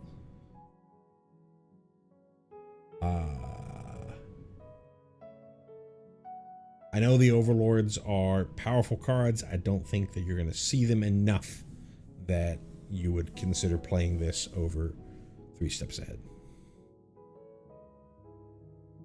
And apologize for the image quality here. This is what I got from Scryfall. We have Weft Walking. For 4 blue, we have an enchantment at Mythic. When this enchantment enters, if you cast it, shuffle your hand and graveyard into your library, then draw 7 cards. Okay. The first spell each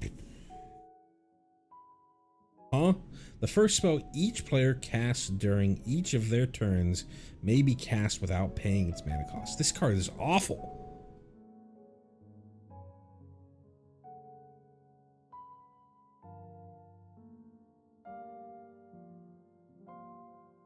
Am I reading this right? Is this like Duskfallen Aviana from Hearthstone? The first spell each player casts during each of their turns may be cast without paying its mana cost. The only way that I think that this is even close to playable is if the wording is so weird. During each of their turns, to me that wording reads, if I play this card and then pass to my opponent, I don't get like a free counter spell that I can cast during their turn or something. If I have an instant or something with flash, I don't get to cast that for free on their turn. But I'm not 100% sure. I'm gonna look this one up. I think it's unplayable regardless, but I do need to see.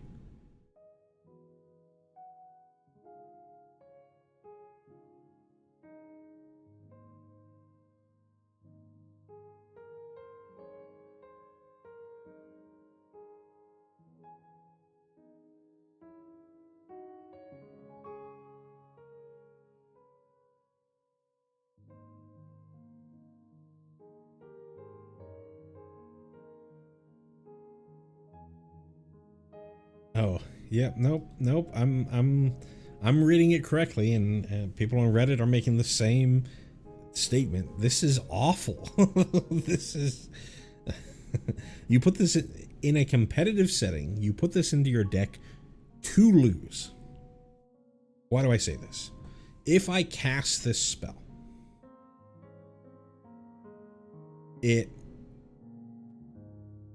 sure, I get essentially a time spiral, right?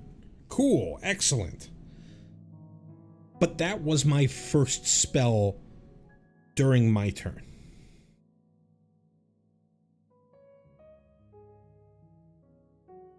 Even if I get a free spell during my opponent's turn, which I'm still not 100% sure that that's how I can read this. Even if that is true, and I can go and I can use my free spell during their turn to counter a spell, I am just countering their free spell.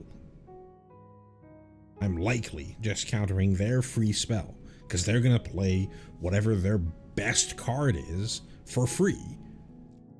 Most likely. Maybe they try to bait me, but who are they baiting if it didn't cost them anything?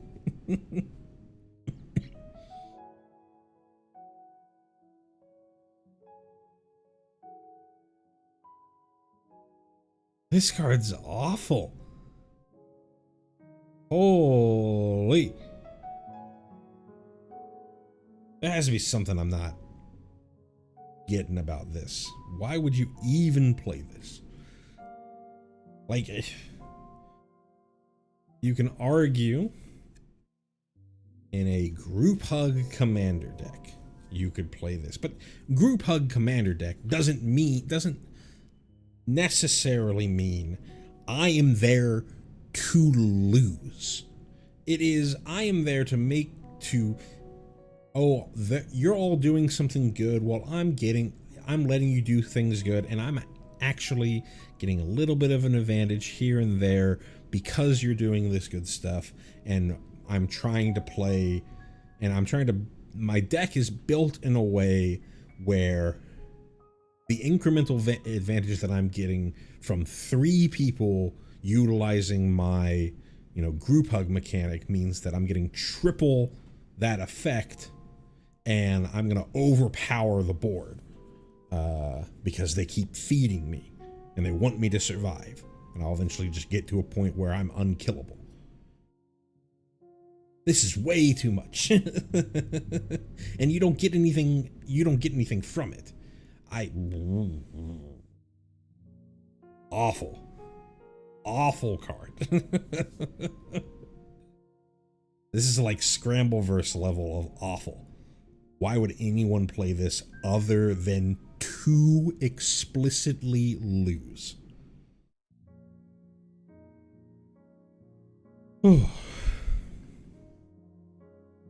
Next up, Alpha Real. I'm gonna say Alpha Real. Stone Chosen. For 3 black, we have a legendary creature, Human Cleric, at Mythic.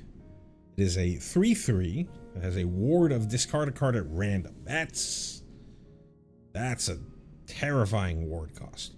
And then has Void of whenever Alfariel attacks, if a non-land permanent left the battlefield this turn or a spell was warped this turn, defending player loses half their life, rounded up.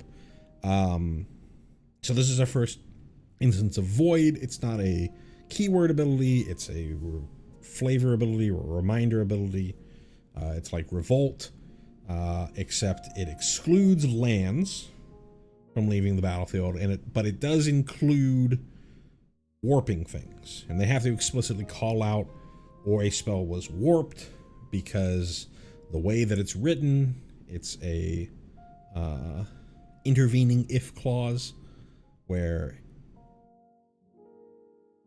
well, for a number of reasons, because warps are intervening ifs, even if this was an end of turn effect, the trigger would not even enter the stack, even if you would have had something leaving the battlefield because of warp, because the intervening if says, hey, nothing's left the battlefield yet, so we're not going to put you onto the stack. Anyways, with all that said, it's a powered down version of Revolt, because it does not trigger off of fetch lands. But as far as this card goes, it's pretty good. I think they very explicitly made this a 3/3 so that Nowhere to Run can kill it. If they made it a 3/4, this card would be so much better. Because being cleanly answered by Nowhere to Run means that you don't have to worry about the ward cost. The dragon, I can't remember the dragon, the 4-mana dragon ward discard a card, already saw, fringe play early in Dimir control stuff. I want to try that Dimir Dragons deck again, now that we're in,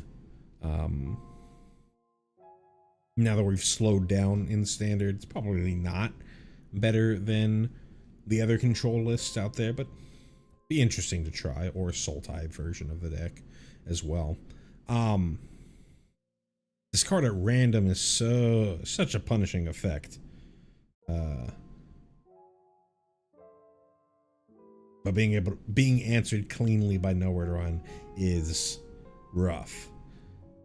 Good thing Nowhere to Run is not seeing nearly as much play because of the bannings of This Town Ain't Big Enough and Hopeless Nightmare. But I think with rotation and losing Go for the Throat, there's probably going to be an uptick in Nowhere to Run, which means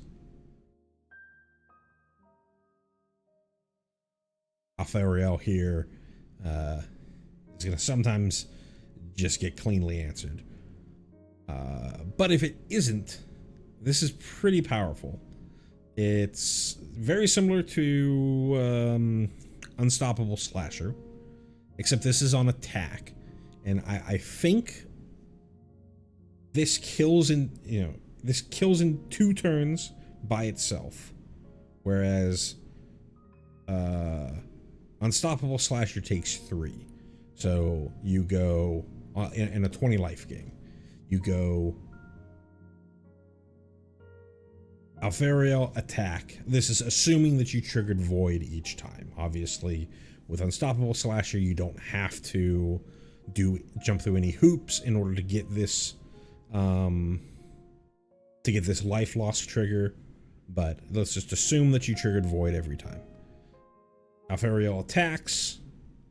Your opponent goes to 10 immediately, and then they take 3 to go to 7.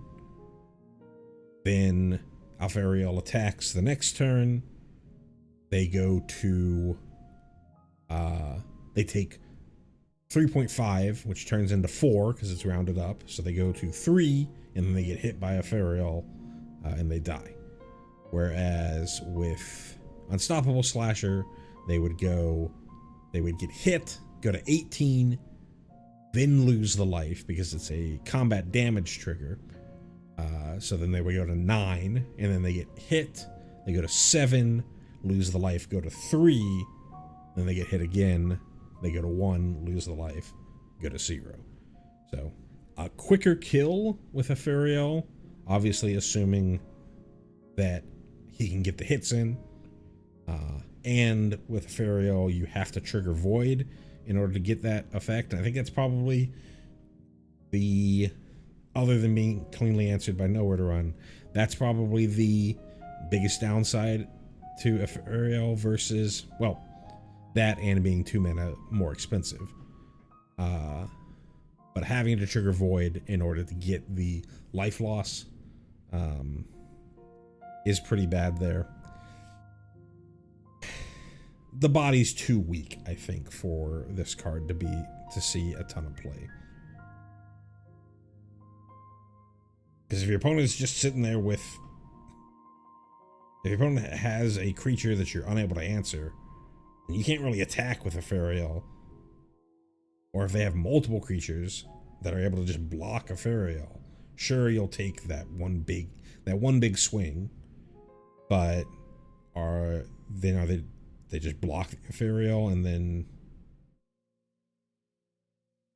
it's the same problem that the red player, the mono red fling player runs into. If you can't kill them immediately, then is it worth it to play your to put this thing in harm's way? And the answer is often no, and that means that you're often not even going to be able to attack if your opponent is able to block this profitably. Archenemy's Charm. For black, we have an instant at rare. That's a charm. So we have charms are things that have been around in Magic for years, since I think even before Shards of Alara, but that's the big one. When they started seeing it, but then there were also the charms from the original Khans of Tarkir block. It is a spell that has 3 modes that you can choose one of. Unlike a command, which is 4 options to choose 2 of. So here for black, we have exile target creature or planeswalker, or return 1 or 2 target creature and or planeswalker cards from your graveyard to your hand, or put 2 +1/+1 counters on target creature you control. It gains lifelink until end of turn. So the bottom 2 are just ripped straight from Gix's command, which is rotating. Except I think Gix's command, you weren't able to bring back planeswalkers. It was just creatures, but the put 2 +1/+1 counters gains lifelink until end of turn. That's the first option in Gix's command. And then exile target creature or planeswalker, that is an exile based Hero's Downfall. It's a 1 mana cheaper Vraska's Contempt. This card is very good, but I don't know where it goes. And why do I say I don't know where it goes? Because I've thought about this card for a while, because I've been I really like the mono black demons deck in standard. And I've been really worried about the deck when Go for the Throat rotates, because I think Shoot the Sheriff is far worse of a kill spell than Go for the Throat. And so I've been really looking for, hey, what can they do with Go for the Throat rotating? I think the problem with Archenemy's Charm is that it's black. And the way that most mono black demons decks are put together these days is they're playing 4 Soulstone Sanctuaries. And I went and looked this up from the Frank Carson article about, building mana bases and what do you need to do to hit particular colors. For CCC, meaning 3 of the same mana pip, 3 of the same color mana pip. How many mana sources of that color do you need to be playing in order to consistently, which is like 80% of the time,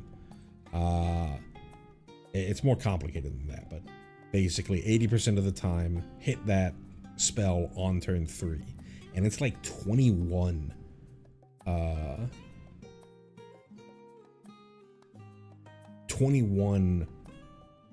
mana sources of that color. And you're often playing like 25 lands, maybe even 24 lands. And sometimes you're playing fountain ports, sometimes you're playing in like the traditional mono black demons lists. You're sometimes playing fountain ports, you're sometimes playing demolition fields, you're sometimes playing blast zones. And so consistently hitting black is difficult to say the least. So I don't know if this fits into that deck, because you really need the Soulstone Sanctuaries as additional demons for your Unholy Annexes. I say you really need it. Maybe you don't. Maybe you're fine with just 4 Demon Wall, 4 Bloodletter Vaclazats, some copies of Speed Demon. You're losing Archfiend to the Dross. So I'm trying to think of... I don't think there's any 3-drop demons.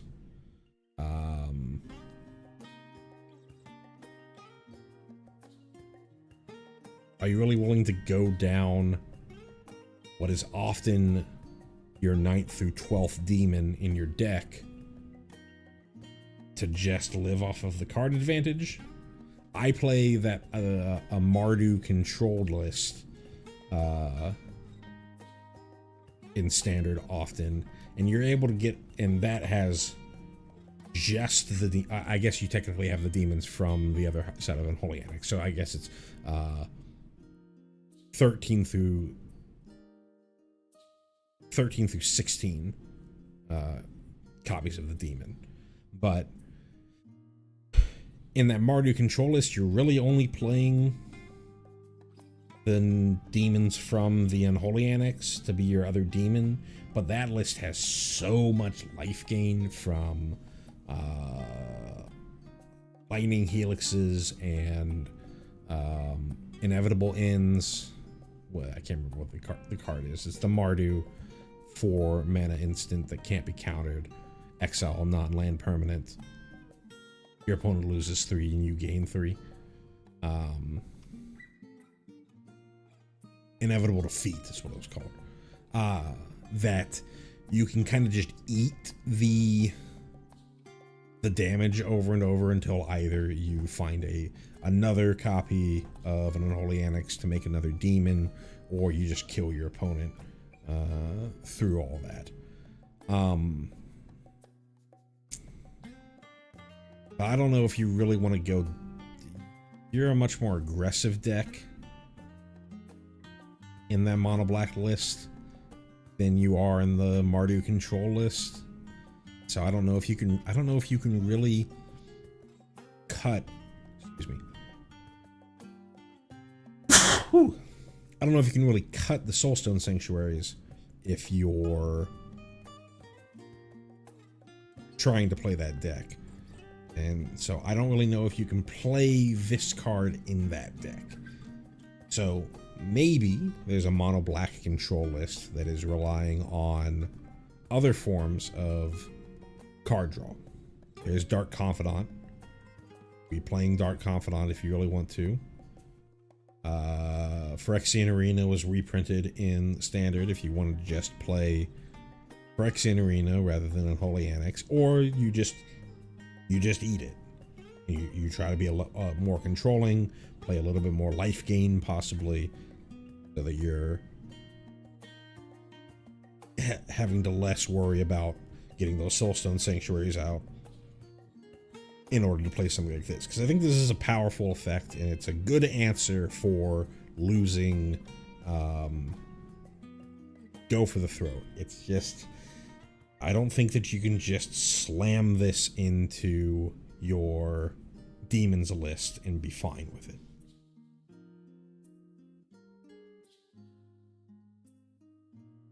Coral of the Void. For 3 and a black, we have an enchantment aura at rare. It says enchant creature you control. Whenever enchanted creature attacks, put target creature card from defending player's graveyard onto the battlefield under your control, tapped and attacking.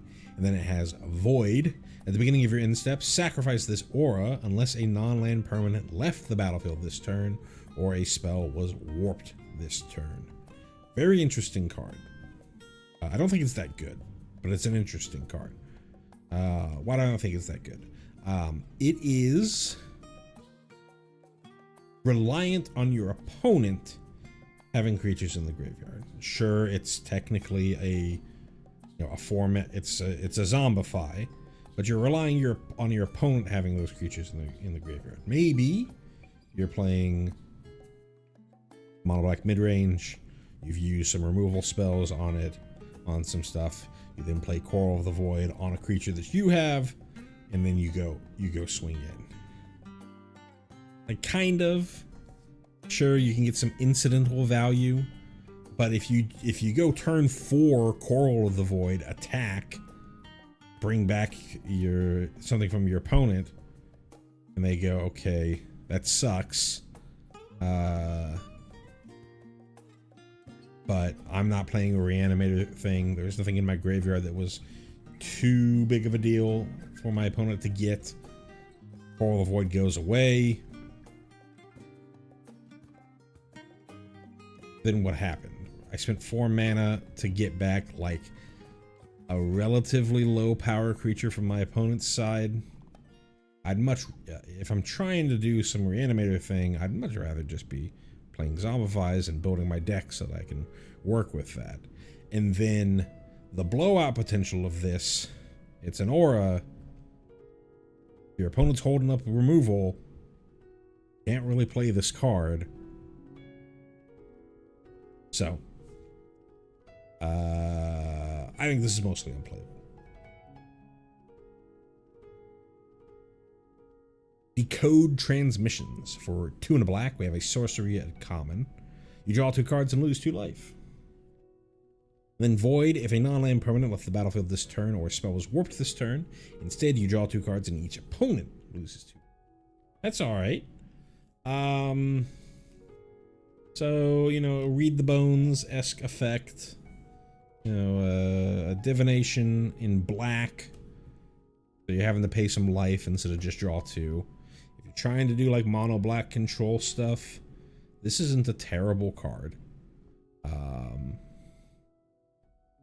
You'd probably just play Unholy Annex, but if maybe in that deck that we're talking about that has that's trying to play Archenemy's Charm and doesn't feel comfortable playing Unholy Annex with Archenemy's Charm, maybe you can get to something like this.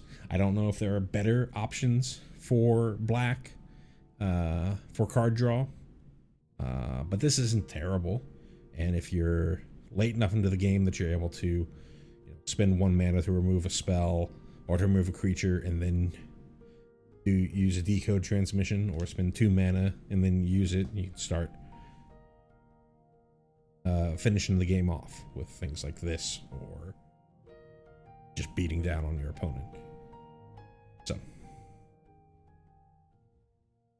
Elegy Acolyte. For 2 black, we have a creature human cleric at rare. It is a 4/4 with lifelink.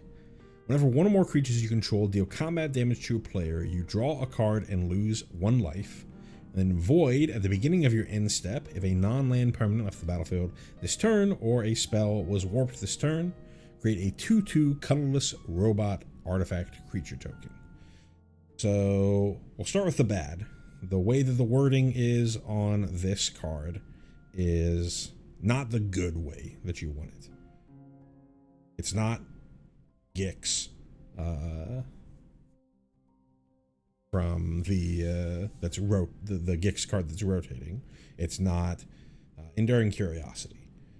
It's no matter how many creatures you have that attacked and dealt combat damage to your opponent in any sort of 1v1 scenario, you're only ever going to draw 1 card. In Commander, if you attack 3 different players and they all get through, then you would draw 3 and lose 3, but we're mostly evaluating from a standard perspective. So you're only, if this ever triggers, it's only going to trigger once and you're only going to draw 1. That's the bad. The good is that might be fine. We are losing Shieldred, so we are looking for a 4-drop to replace Shieldred. There's Hostile Investigator. There's like Vincent, which is unplayable. There's Jekt, which is not really playable. There's Bloodletter of Aclazotz. There's a world where you could play Elegy Acolyte in like a mono black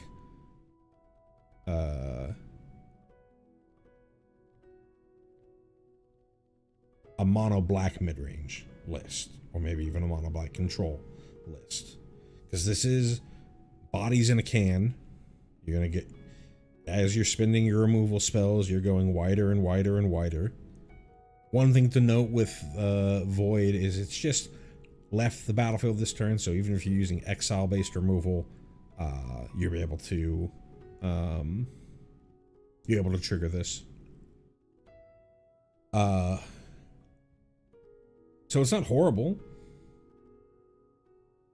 So I could see play, even though it doesn't have the wording that you would really want from a card like this. Maybe if it had the Enduring Curiosity wording or the Gix wording, the fact that this was an army in a can on top of it, would have made it too powerful.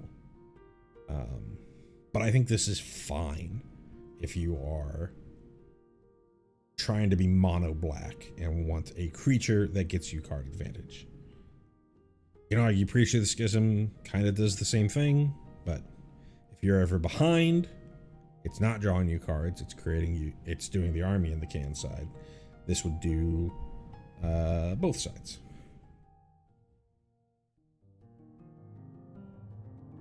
Embrace Oblivion. For a single black, we have a sorcery at common. As an additional cost to cast this spell, sacrifice an artifact or creature, destroy target creature or spacecraft. This is one of the cards that I had seen. I first read it and I thought, this is incredible. We're losing. I forget the name of the card, but it's this effect. But it was like sacrifice a creature or pay an additional 3 generic and a black to destroy target creature, or exile target creature or planeswalker. This one is destroy, and I was like, well, okay, this is destroy. That's super nice. A version of this effect that works a lot better with Sephiroth, because you want the things to actually die. Exile does not work very well with Sephiroth, because you won't get the Blood Artist trigger. But then I was looking at this card more, and I was trying to compare it with other things in the format, and this card just exists already from Aether Drift, word for word, except they replaced spacecraft with vehicle, and then I got really annoyed because now you're like, okay, what do I play? If I'm trying to play this type of effect in, you know, a Sephiroth deck, am I gonna have to play like 2 Embrace Oblivion, 2 whatever this other card was called, because people might be playing spacecraft and they might be playing vehicles.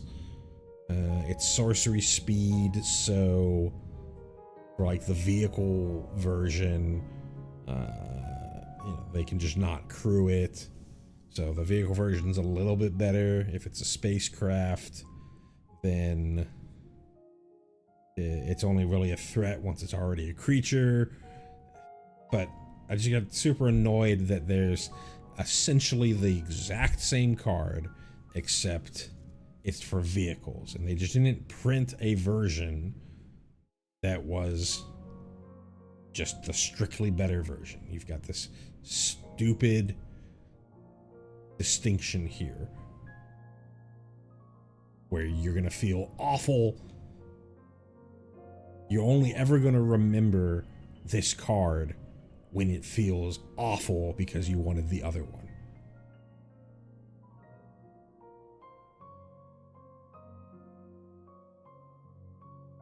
Belgraph ship for 2 and a black. We have an artifact spacecraft at uncommon.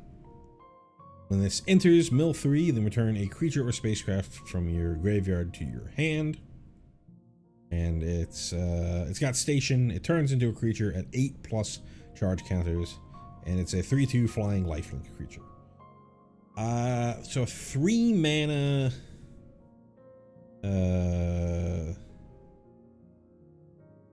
Overlord of the Bale Merc, Stitcher's Supplier-esque, Gravedigger-esque effect. Pretty expensive.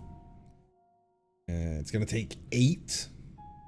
It is nice that it's not like a from the milled. This picks up anything that was already in the graveyard. You're just fueling your graveyard in case that you didn't have a creature or spacecraft in it already. But this isn't gonna see standard play. Overlord of the Veil works much better.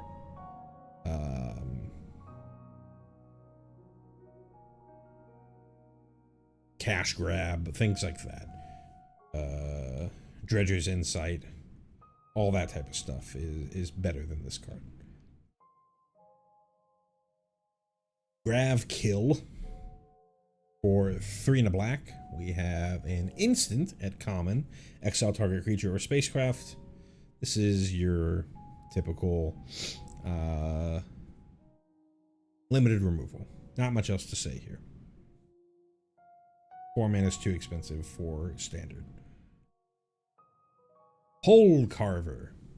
A single black, we get an artifact creature robot assassin, a 1/1 death touch. Mostly here for limited. Maybe if there's some sort of affinity deck. I think there are. Maybe there's one affinity for artifacts card in black from Aether Drift. I might be misremembering. This isn't a terrible card to put into an affinity deck. A 1/1 death touch, totally fine.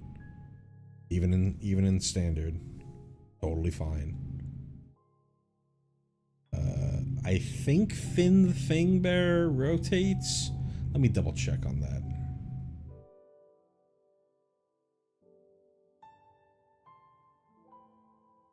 The Thingbearer, no, in Foundations. So if you're trying to do Finn stuff, here's another 1-drop Death Toucher.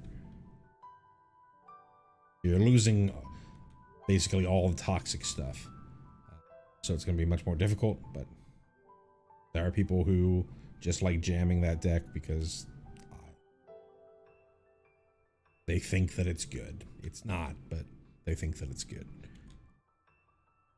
Insatiable Skittermaw for 2 and a black.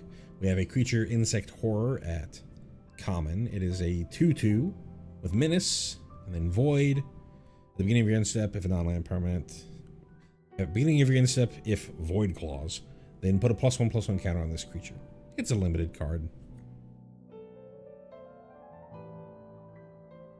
I'm trying to think of, like, okay, maybe in some sort of mono black control list, this is a growing evasive threat that builds off of you using removal. The problem is it's only at the beginning of your end step, so you're gonna have to spend your removal always at sorcery speed, which is rough. It makes Fell better, I suppose. But if you're trying to be like mono black control, you're holding your mana up most of the time. Maybe you're playing tap out control, but I'm really stretching to try and make this card playable in standard. Monoist Circuit Feeder. For 4 black, we have an artifact creature Nautilus. At uncommon, it is a 4/4 flyer that when this creature enters, until end of turn, target creature you control gets +X/+0, and target creature an opponent controls gets -0/-X, where X is the number of artifacts you control. So kind of a Ravenous Chupacabra. It is 6 mana, and it is contingent on you having a bunch of artifacts. Worst case scenario is something, a creature you control, maybe just this creature, gets +1/+0, and a creature an opponent control gets -1/-0, because this is an artifact, so it's contributing to itself. But you really need to be pretty heavy into artifacts for this to be playable. And even then, it's 6 mana for this effect. This is a limited card. Sulfera the Super Void. For 2 black, we have a legendary enchantment mythic. Whenever a creature you control dies, each opponent chooses a creature they control and exiles it. At the beginning of your end step, if a player controls no creatures, sacrifice Sulfera, then put a creature card exiled with it onto the battlefield under your control with 2 additional +1/+1 counters on it. A lot of text on this card. This is supposed to remind you of a card, I think it's called Grave Pact, or Dictate of Erebos is the a slightly different version. I wouldn't call it an upgrade. It's 1 mana cheaper, but it does have flash. Sorry, 1 mana more expensive, but it does have flash.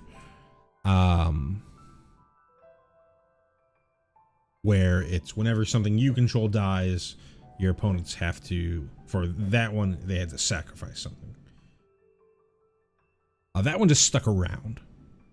Here, this one has sort of an out of if either the opponent was able to successfully remove all creatures on, if somebody was able to successfully remove all the creatures off of one side of the board, either your opponent killed all of my creatures, or I killed all my opponent's creatures. Then this thing pops, and I can get back something that was exiled via the first ability, back onto my board. I think this card's unplayable because there's a lot of hoops that you're having to jump through. It is not at the beginning of your end step. It is not, okay, anytime any creature dies on my opponent's side of the board, it gets exiled. It is only getting exiled by Sulfera if something of mine dies. Then they have to exile something to Sulfera. So if I'm using removal on my opponent's things, then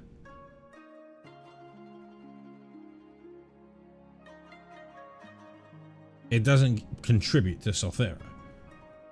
It's like, oh, well, you can use that removal on your own things. Who would do that? You're 2-for-1ing yourself to get a kind of reanimation effect. And then if your opponent is playing any sort of non-creature based deck, you know, they're playing like Azorius Synthesizer, or they're playing token control, mono white token control, or Azorius control, or they're just successfully navigating around this. They kill the thing on your side before they play their creature, then nothing's ever contributing to this, and it only pops on your instep. So they can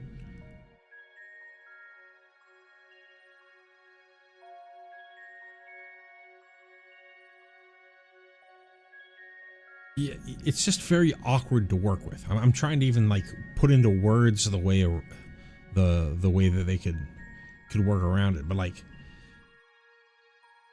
you're in this weird position where, okay, if I'm on my turn and I want the Sothera to pop, then I have to use removal on my turn in order to make it so that my opponent doesn't have any creatures, which means I would have already had to, at some point,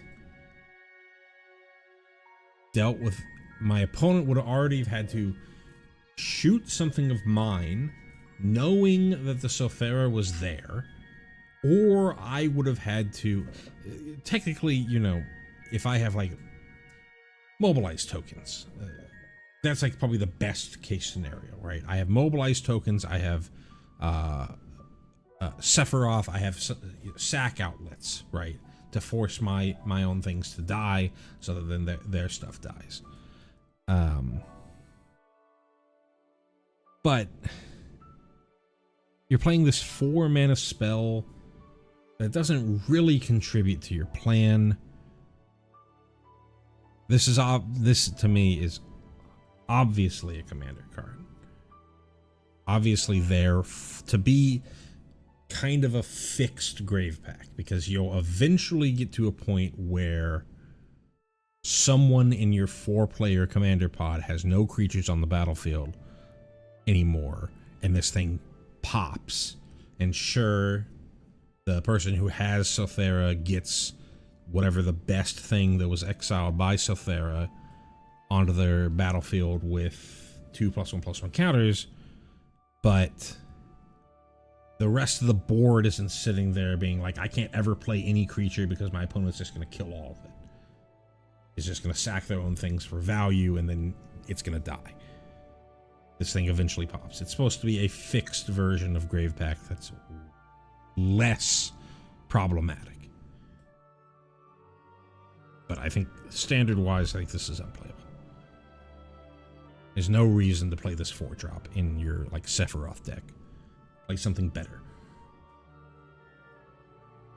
Sunset Saboteur. For 1 in the black, we have a creature human rogue. I haven't been noting this as we've gone through the other stuff, but things that you should look out for when you're looking at these cards.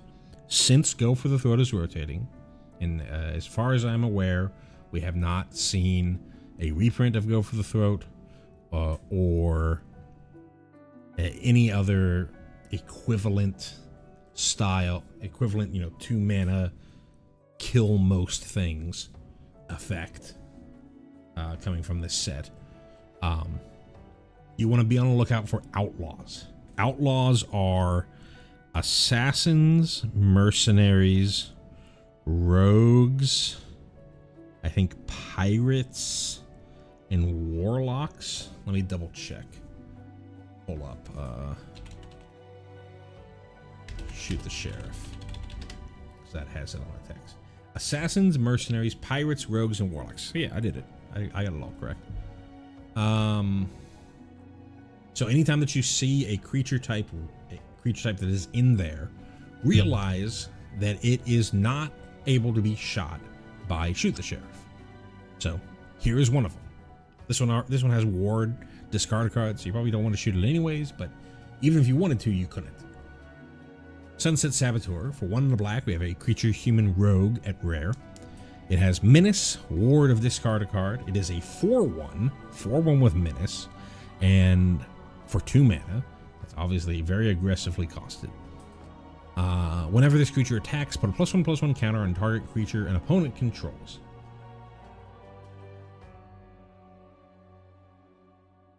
I don't know about this card. It's obviously, it looks like a massive mono black aggro card. 1 toughness is so tough.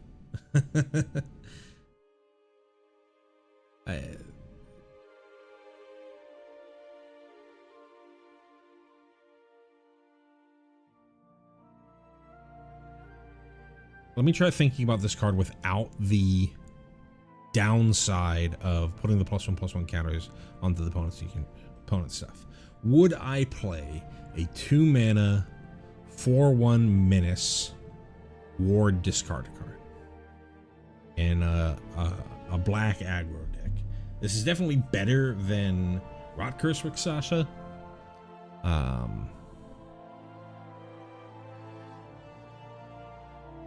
A lot of people were high on that card. I never saw it being that powerful, and people tried it in the mono black demons lists, and it was always just like, I've got this 5/5 that can't block, and okay, I get 1 swing in, and maybe I have a Bloodlord of Aclazotz so that it deals 10 damage, but then like, well, what else am I doing with this thing? Demon Wall's a much better 2-drop. But anyways, this is a better card than Rot Curse Rixasha. It has evasion. It doesn't get sacrificed as soon. It doesn't have decayed, so it doesn't get sacrificed after it attacks. It has protection and ward. But if your opponent ever is just able to block this,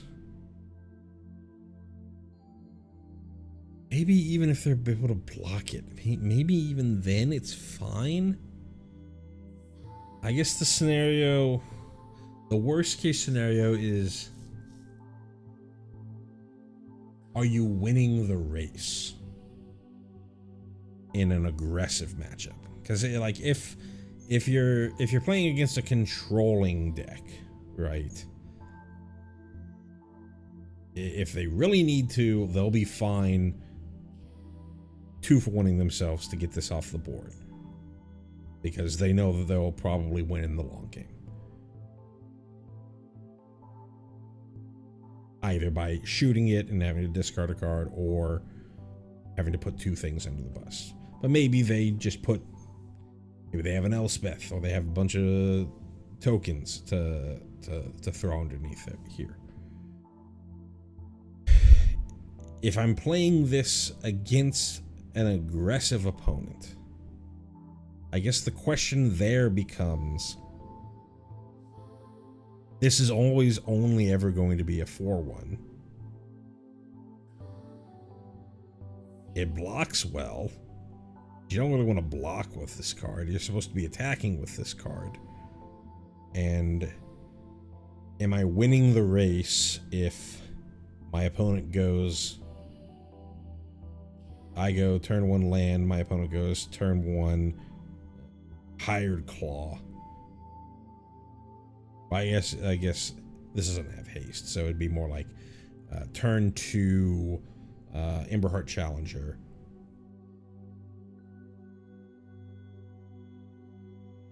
They attack. Turn 3, I can finally start attacking with this, and I'm having to give that Emberheart Challenger a +1/+1 counter. Sure, you can live in the world where you always have removal for everything that they play, but that's not a realistic world. It'll be interesting to see if the downside of giving the +1/+1 counters is enough of a downside that you lose races because of this card.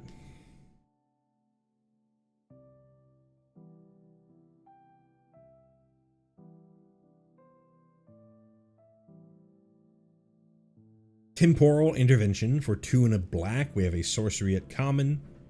It has Void, so this spell costs 2 less to cast if Void Clause. Target opponent reveals their hand. Choose a non-land card from it. That player discards that card. I think a lot of people weren't paying attention to what Void actually meant and thought that they just reprinted. I say reprinted. Basically printed a better, arguably better Thoughtseize. And the answer is no. You cannot crack a fetch for this. Sure, you can go turn 2 1 mana kill spell Temporal Intervention, and that's like your best case scenario, but like if you're ever having to cast this for 3 mana, it's the worst card in your deck. I almost always would rather just pay guaranteed 2 mana for Cruel Claw's Heist than I would the occasional 1 mana Thoughtseize, but most of the time probably going to be 3 mana Thoughtseize.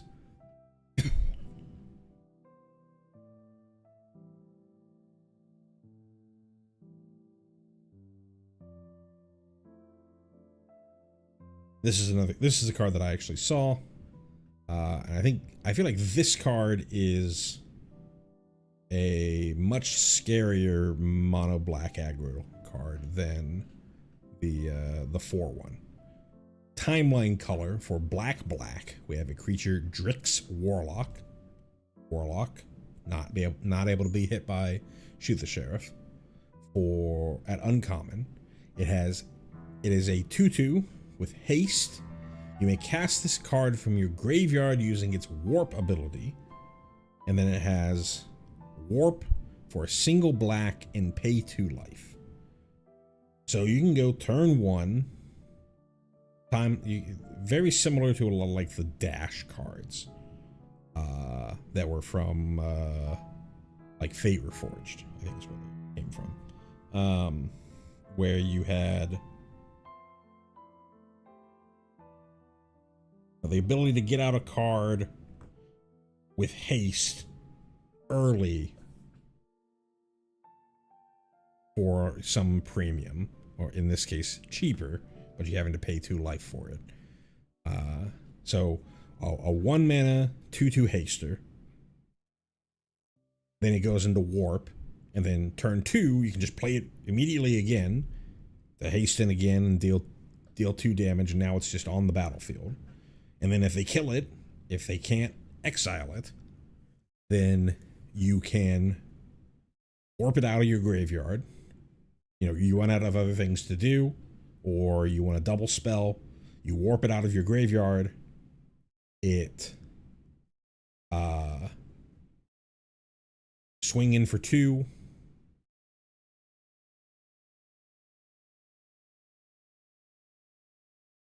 As long as it can live through that combat, then it goes back into warp, and then you can pay 2 black to bring it back out again. So a very, very, very resilient threat for an aggro deck. There's also the upside of the pay 2 life. Obviously with Cecil, there's things like the Last Ride that like the life loss that you get from this. I think a very powerful black aggro card.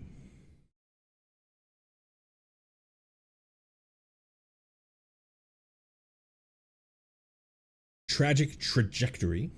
For single black, we have a sorcery at uncommon. Target creature gets -2/-2 until end of turn. And then Void, that creature gets -10/-10 until end of turn if Void Claws. I've seen a lot of people talk about this card as like it's much more closer to Tragic Slip than to Fatal Push.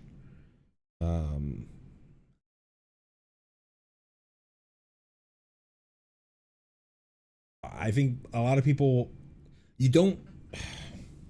people are so colored by how powerful Fatal Push is that they don't really realize that Tragic Slip doesn't see a ton of play in formats where it's legal. Maybe that's because, maybe you can argue that's because Fatal Push is better, and if they didn't have Fatal Push, they would play Tragic Slip, but I don't think that that's true.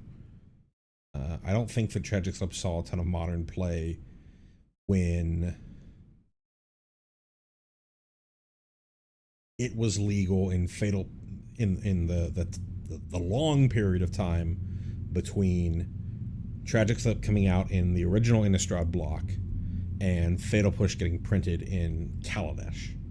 There wasn't a ton of Tragic Slips being played in Modern. Maybe it saw some play, but I don't think it saw... I think it was mostly a Lightning Bolt format. Now it's... there's a bunch of one-drops, but Lightning Bolt, Prismatic Ending, Leyline Binding, Fatal Push. There's a ton of things. Portable Hole, even. There's a ton of things at 1 mana now. Here, this is... So, in Foundations, there's a card called Stab. There's also Disfigure, but I think that's rotating. Which is instant for the non-void half of this. You know, target creature gets -2/-2.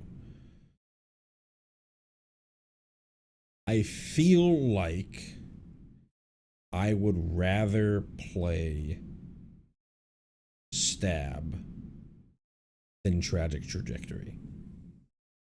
I feel like the instant speed is more powerful and beneficial than Tragic Trajectory, because 99% of the time, you triggering Void is going to be the same as if you triggered Morbid.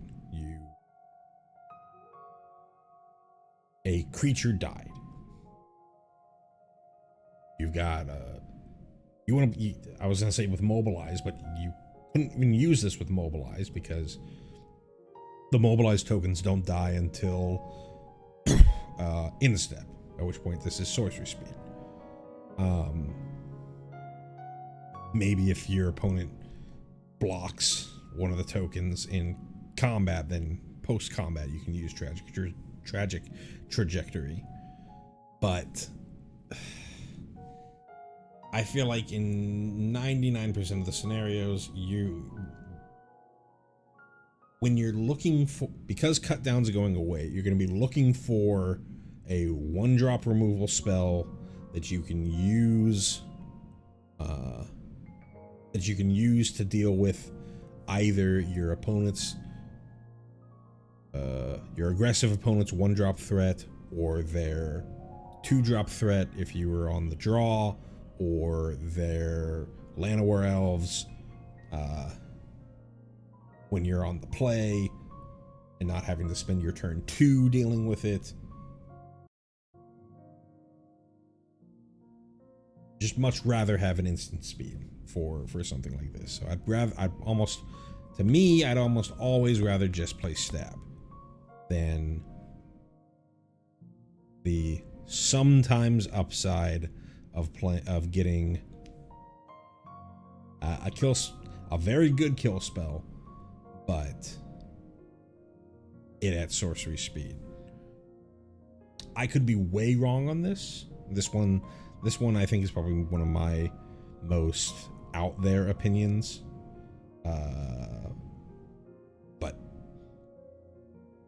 That's my opinion. Now another absolute banger card. Maybe the second best card that we've seen so far. I think the blue card draw, two mana card draw spell is better than this, but very close. Umbral Collar Zealot. For 1 and a black, we have a creature human cleric at uncommon. It is a 3/2, so pretty aggressively statted 2-drop that has sacrifice another creature or artifact, surveil 1. Repeatable sack outlet.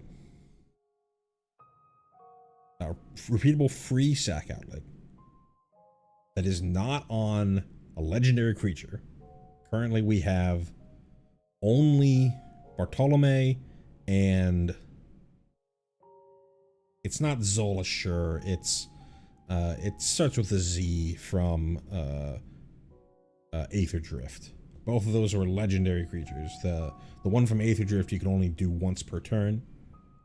Bartolome is the go-to for sack outlets. Bartolome is 1 legendary, which isn't a huge deal, because you really only need 1 sack outlet on the battlefield at a time. But 2 is specifically white-black. A 2-drop that requires both white and black. Here it is only black. A generic and a black. This card is such gas, and often the surveil, like Bartolome grows and becomes a scary threat, but he can't just be chump blocked. For the most part, you're playing Bartolome, and him being an aggressive threat isn't that important to your game plan. It's just the sack outlet part of him.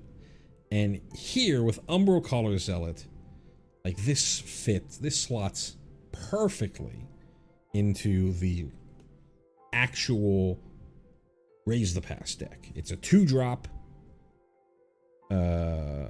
sack outlet that surveils, so that you can just dump stuff into the graveyard while you're looking for your Raise the Pass, or while you're looking for your land drop, so that you can cast your Raise the Pass.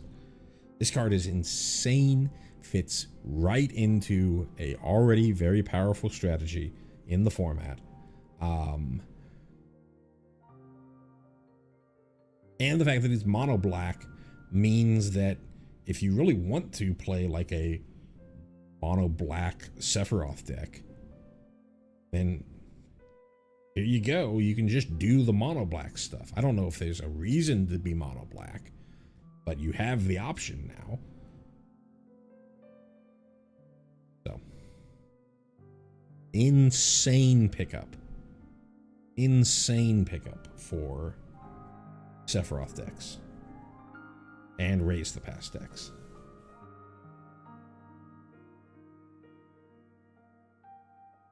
Iris Beetle. For 1 and a black, we have an artifact creature insect at common. It is a 1/1 that does your sort of burglar rat thing. When this creature enters, each opponent discards a card. Not much to say here. It is an artifact creature, so it being an artifact, there's perhaps some synergies there, but for the most part, this is just a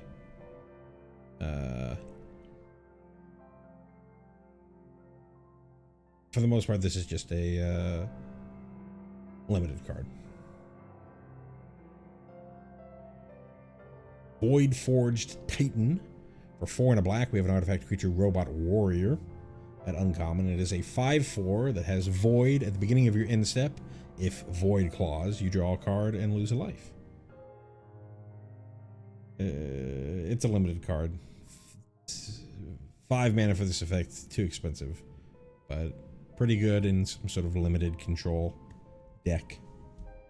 You're using your removal spells, and you're able to refuel.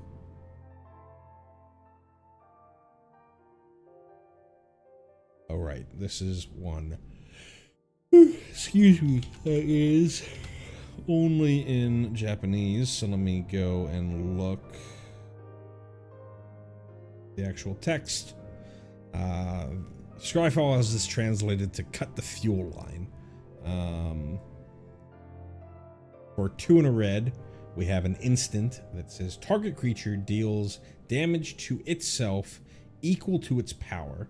If that creature has flying, it deals twice that much damage instead. Very interesting card. I don't really know why you would need the twice. I'm trying to think of, like, in the limited environment, there's a lot of flyer. There seems to be a dearth, I think that's the right word, an abundance of flyers that have more toughness than power, and so this deals with the majority of those. But I can't really think of like a constructed reason for something like this. Not really playable. It's just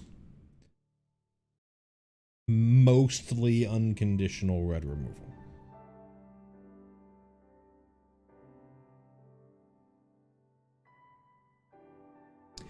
Debris Field Crusher. For 4 and a red, we have an artifact spacecraft at uncommon. When this spacecraft enters, it deals 3 damage to any target. So 5 mana for a flame tongue, an FTK. They can also go face. It has station. It becomes a artifact creature at 8+ charge counters. And it is a 1/5 flyer with, for 1 and a red, you get double fire breathing. So +2/+0 until end of turn. Essentially the same as fire breathing. You're paying sort of the same amounts, but you're having to do it 2 at a time. So you're a little more pot committed.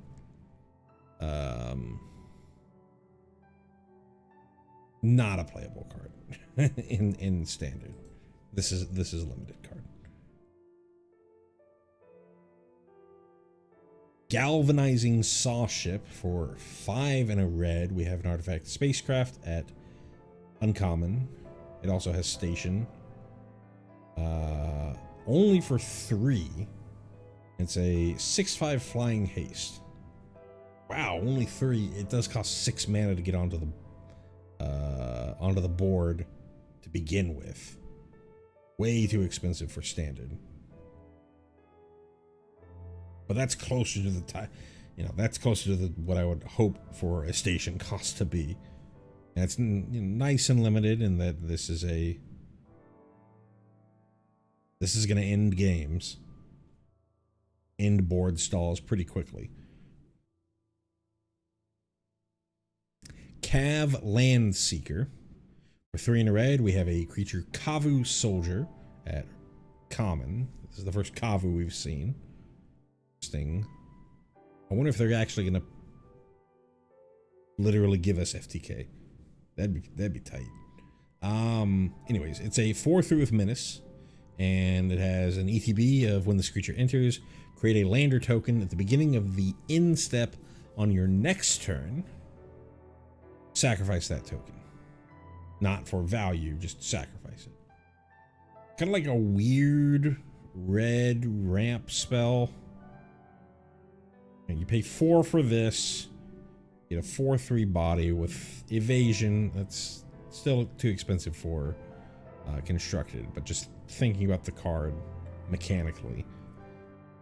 You get this lander token, and if you want to use it for ramp, you have either the turn that you played it, means we're at least 6 mana, or the next turn, which means you're using 2 of the mana that you had available to ramp yourself, and then you can only, like, if you're going 4 to 5, you can only play a 3-drop. on that turn. Ramping at 4 mana is super slow. You want to be ramping much, much earlier. I suppose if there's things that care about artifacts dying or leaving the battlefield, and this is sort of a guaranteed way to do that, but this is a limited card. Caveron Harrier. For a single red, we have an artifact creature, robot soldier at uncommon. It is a 2/1. So we got a Savannah Lion, an artifact creature Savannah Lion in red. That's fine. Whenever this creature attacks, you may pay 2 generic. If you do, create a 2/2 colorless robot artifact creature token that's tapped and attacking. Sacrifice that token at the end of combat.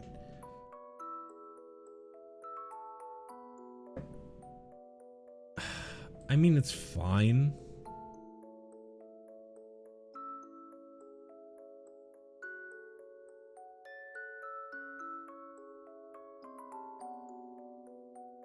Just being a Savannah Lion, an artifact creature Savannah Lion is fine. And yeah, let me. I was feeling a little down on this card, but I think it's more. I should really think about this as this is just a 1 mana 2/1 that has sometimes some upside.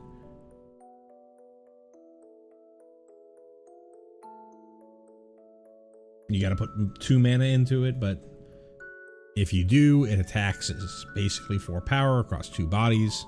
It is another artifact.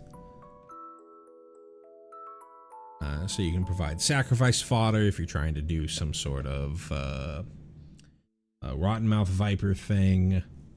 Or if you're trying to do like maybe a Rakdos Sephiroth thing.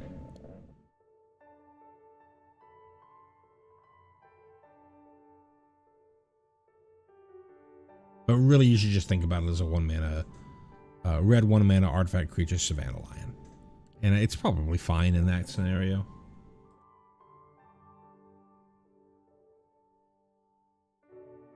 Memorial Team Leader. For 3 in red, we have a creature Kavu Soldier at uncommon. It is a 4/3 that has during your turn, other creatures you control get +1/+0. And it has warp for 1 and a red. So you could, so on its own, it's a 4/3 for 4 that kind of anthems your team. But you can also just for 2 mana do a small anthem, and it's not really an anthem. It's just a power side anthem. Briefly,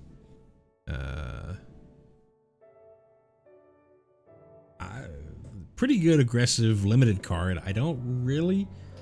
Maybe if you're like super go wide, this is something for you. 2 mana for that type of effect. Maybe. I'd really have to look to see what's out there.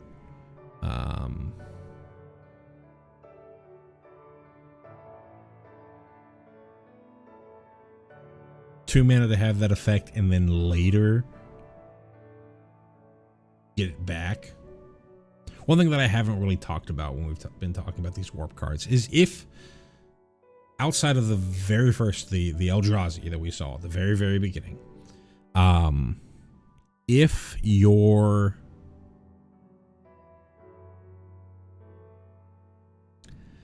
opponent removes, and even for the Eldrazi, it's true there, but they would still get the Eldrazi leaves trigger.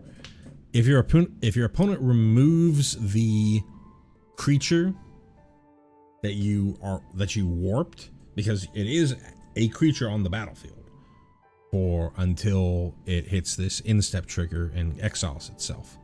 If they remove it for some other means, they use a removal spell on it, then it just dies. It goes to the graveyard. It does not go to warp. So you are, if you're really wanting the back half of this, the big creature half of this,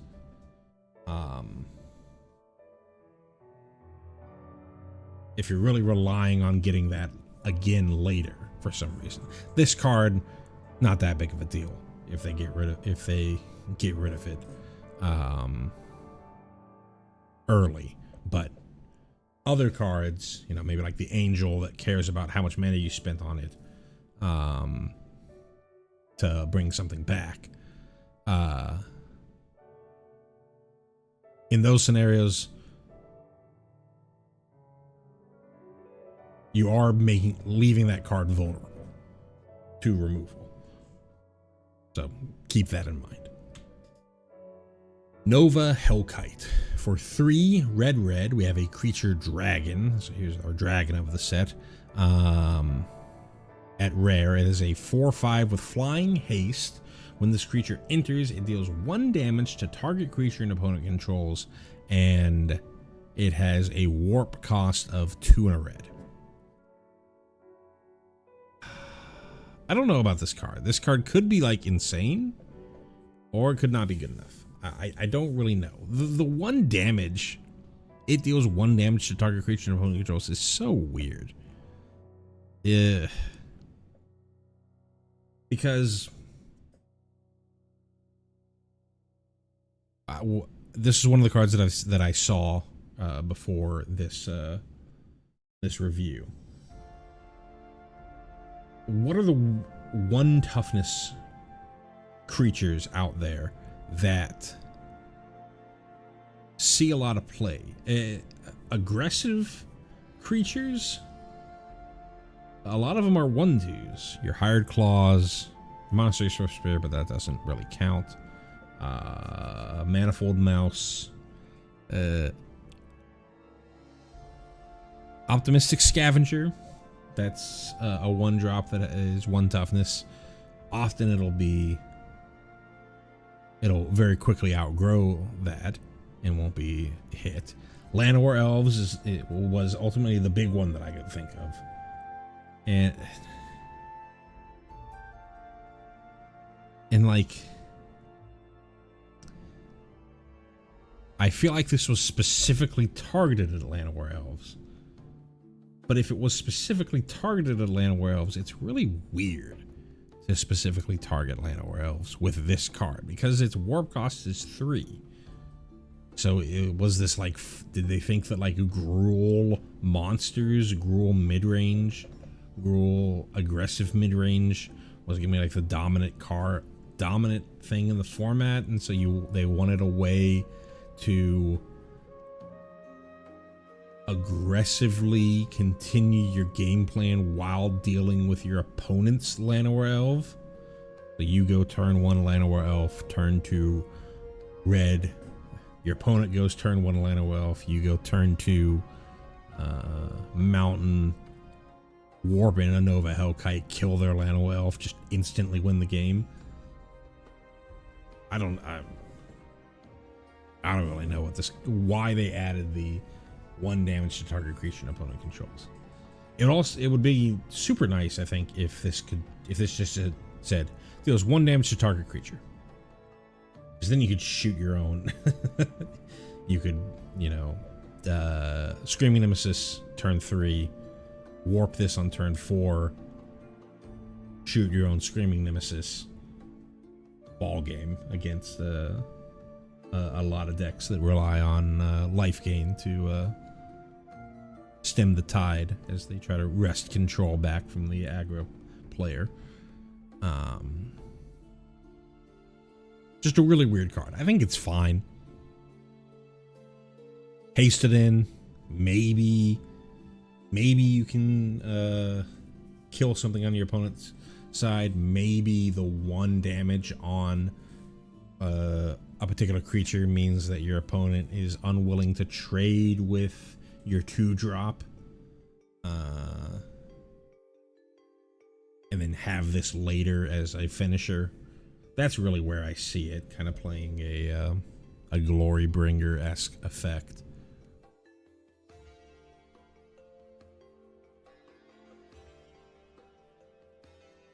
Pain for All, 2 and a red. We have an enchantment aura.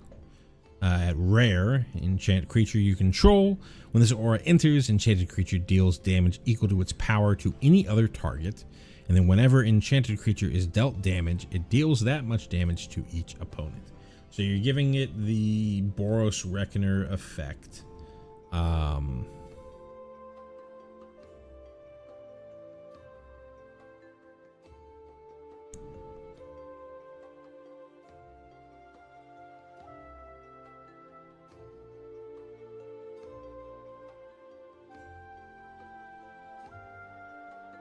And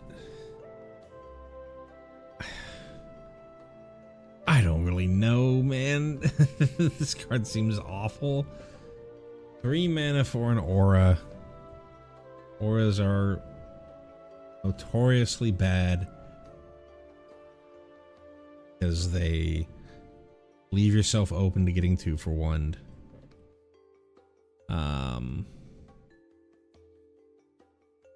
You put this onto like a 2-drop. Maybe you put this. Maybe you go Emberheart Challenger into this, or maybe you're playing this in Boros Auras. Ethereal Armor was the name of the card that I couldn't think of earlier. You've got some thing that's just totally strapped up with Ethereal Armor and stuff, and instead of playing the Fling, you play this because it's another enchantment, and so it's gonna boost up your creature, your creature's power through the Ethereal Armor. And then it says any other target, so you can just shoot face with this big beefy boy. But 3 mana is tough for that deck. I know they're playing some of them were playing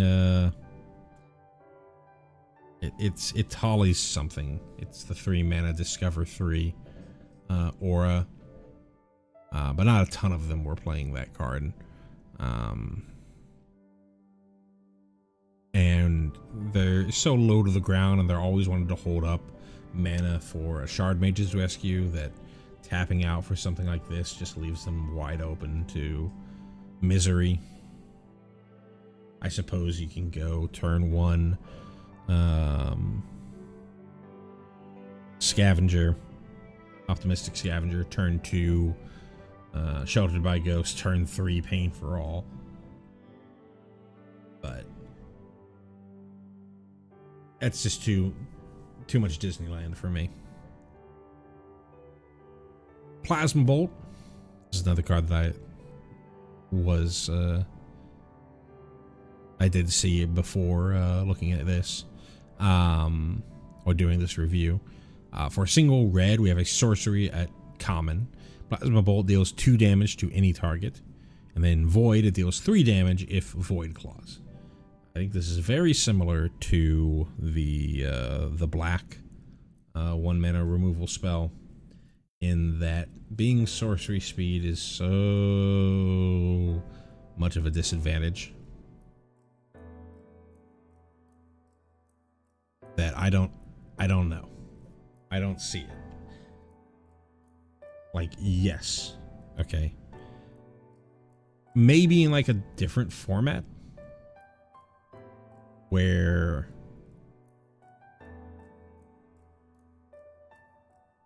you can more readily and cheaply guarantee that you're going to hit this void.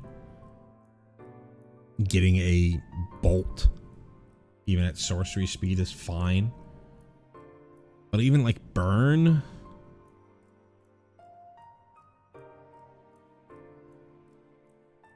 I don't even see it in burn, man. Like, they got Bolt Wave from Foundations. But if you're spending your mana to shoot something other than your opponent's face, then that's damage that's not going to your opponent's face. This is sorcery speed, so it's not like your opponent. It's not like, oh, your opponent uses removal on your creature. Oh, I'm going to bolt you in the face now. They use removal on their turn to deal with your creature. I'm going to bolt you in the face now. Sure, maybe you're disincentivizing your opponent to use removal on your turn, use instant speed removal.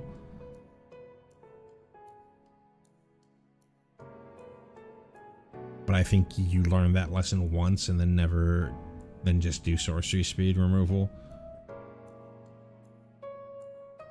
Wow. Sorcery speed on this is so bad. Possibility Technician. For 2 and a red, we have a creature Kavu Artificer at rare. It is a 3/3 that says when this creature enters or another Kavu you control enters, exile the top card of your library for as long as that card remains exiled. You may play it if you control a Kavu, and it has warp for 1 and a red. We haven't seen a ton of Kavu. We've seen a couple, and this is obviously trying to play as if there will be more Kavu. I worry that the real answer is there's only like 5 Kavu in this set, but one of the Kavu is a legendary Kavu that cares about Kavu. So you can play this. So this card, it really just exists for Commander, for the 5 people who wanted a Kavu Commander. The warp side is weird as well. You warp it in, you get a impulse draw.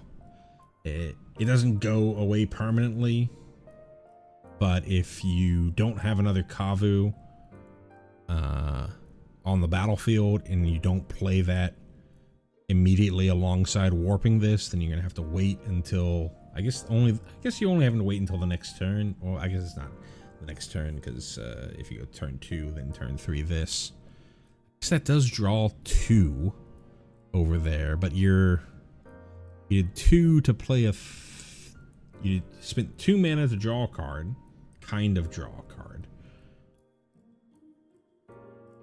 And then you spent 3 mana to kind of draw another card, and then but also put a 3/3 on the battlefield. And then if they kill this, then the 2 cards that you drew go away. They'll come back if you play any other Kavu, but I don't know. Weird card.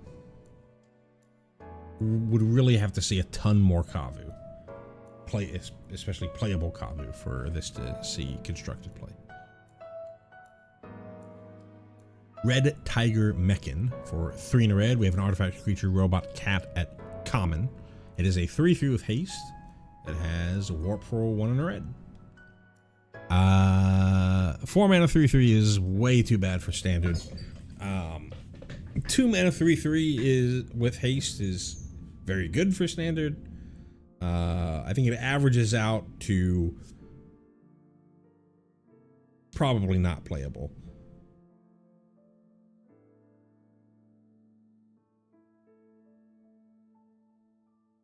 Remnant Elemental. Let me try that again. Remnant Elemental. For 1 and a red, we have a creature elemental at uncommon. It is an 0/4 with reach and landfall. Whenever land you control enters, this creature gets +2/+0 until end of turn. Your elemental landfall decks for your Pioneer or Modern Gruul landfall deck. In Standard, there is Tifa stuff, there's Bristly Bill stuff, there's the Hydra, whatever it's called, stuff going on. Mostly they're just green. Sometimes you see Golgari because of the lizard that cares about landfall, pings you for landfall, but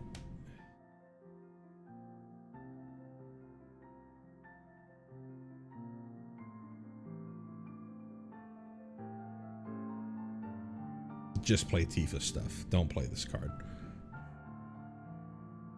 Roving Actuator.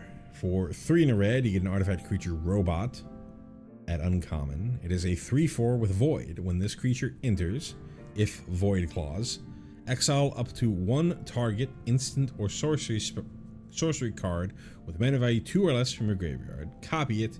You may cast the copy without paying its mana cost. This is a limited card. Obviously, the idea here is you want to spend some relatively cheap amount of mana to remove a creature, or yeah, it really has to be removal because it has to have the void clause. It has to meet the void clause.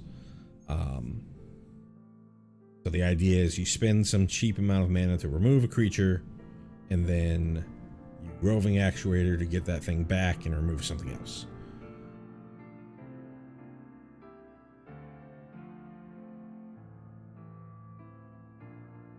Or you remove a creature and then get back a cheap card draw spell, something like that. But having to wait all the way to 6 for something like that, no.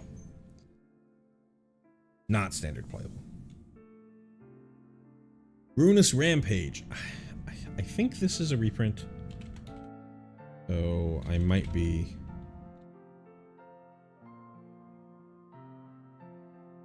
No, I guess it's not. It's just very similar to a lot of cards. For 1 red, we have a sorcery at uncommon. It says choose one. Ruinous Rampage deals 3 damage to each opponent. Oh, never mind. This is a lot worse than I thought. Ruinous Rampage deals 3 damage to each opponent, or exile all artifacts with mana value 3 or less. I thought this was an Anger of the Gods.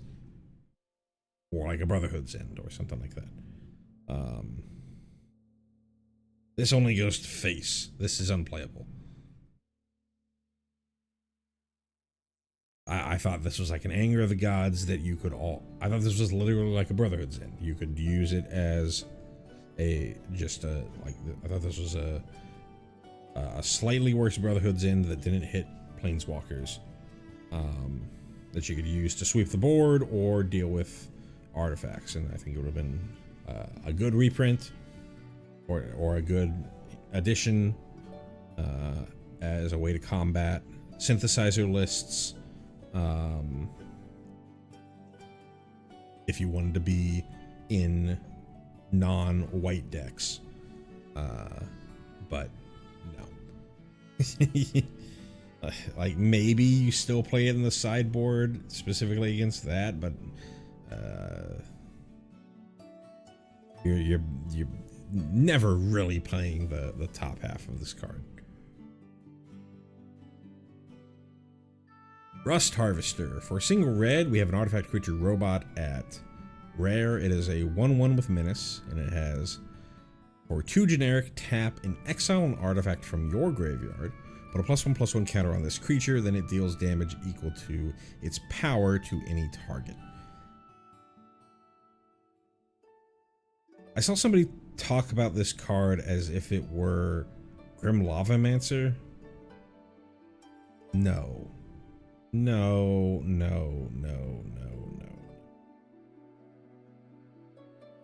This is not Grim Lavamancer. You have to specifically be exiling artifact cards from your graveyard. From your graveyard.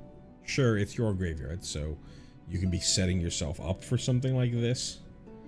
But then you're also having to pay 2 mana on top of it. Sure, the body is getting more powerful, which means eventually you can just stop spending mana to grow this thing and doing the Grim Lavamancer thing and just start attacking, because then it's a menace creature. But that all seems so cute and so slow. I maybe is just a 1 mana 1/1 menace artifact robot or artifact creature that has random upside later in the game. Maybe that's how I'm supposed to think about this.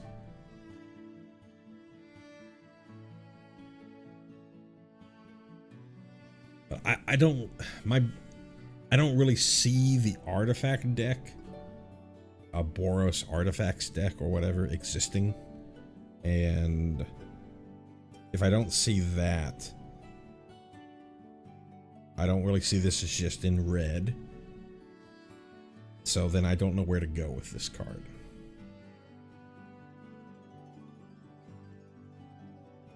System Override. For 2 in a red, we have a sorcery at uncommon. Or act of treason for the set. Gain control of target artifact or creature until end of turn. Untap that permanent. It gains haste until end of turn. If it's a spacecraft, put 10 charge counters on it. If you do, remove 10 charge counters from it at the beginning of the next instant. So this is, I don't remember what it was called in Aether Drift, but it's basically the exact same card as Aether Drift, except they have to jump through all these weird extra hoops because it's a spacecraft and they got to do extra stuff in order to make it a vehicle, or in order to make it a creature. So the hope here is that it only required 10 charge counters. It required at most 10 charge counters in order to become a creature, or if it required more than the hope is that your opponent helped you along the way at some point.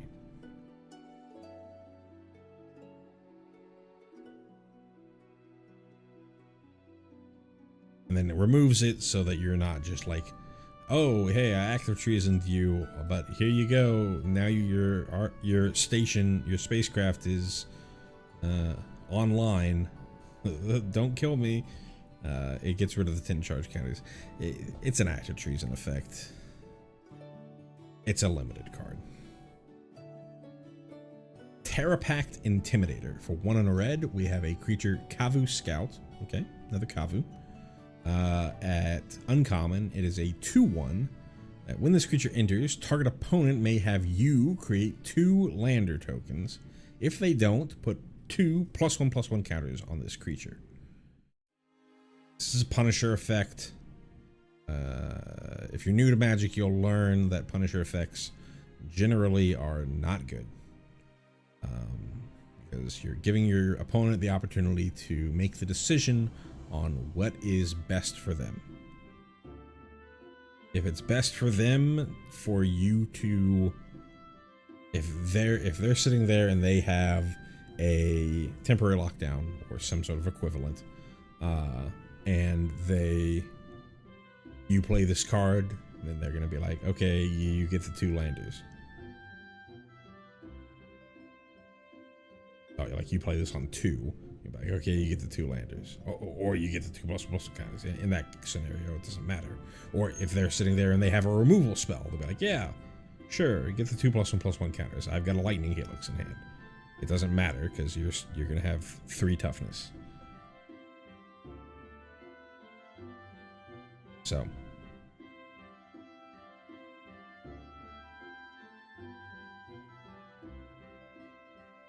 Warmaker Gunship. For 2 in a red, we have an artifact spacecraft at rare.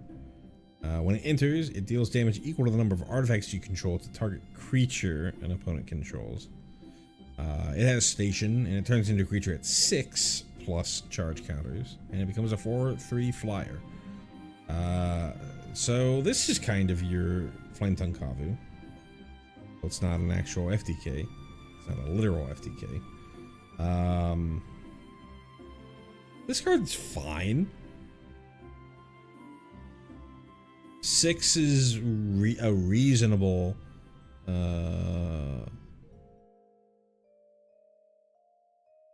number of counters in order to turn into a creature. The body's not great, but it's fine.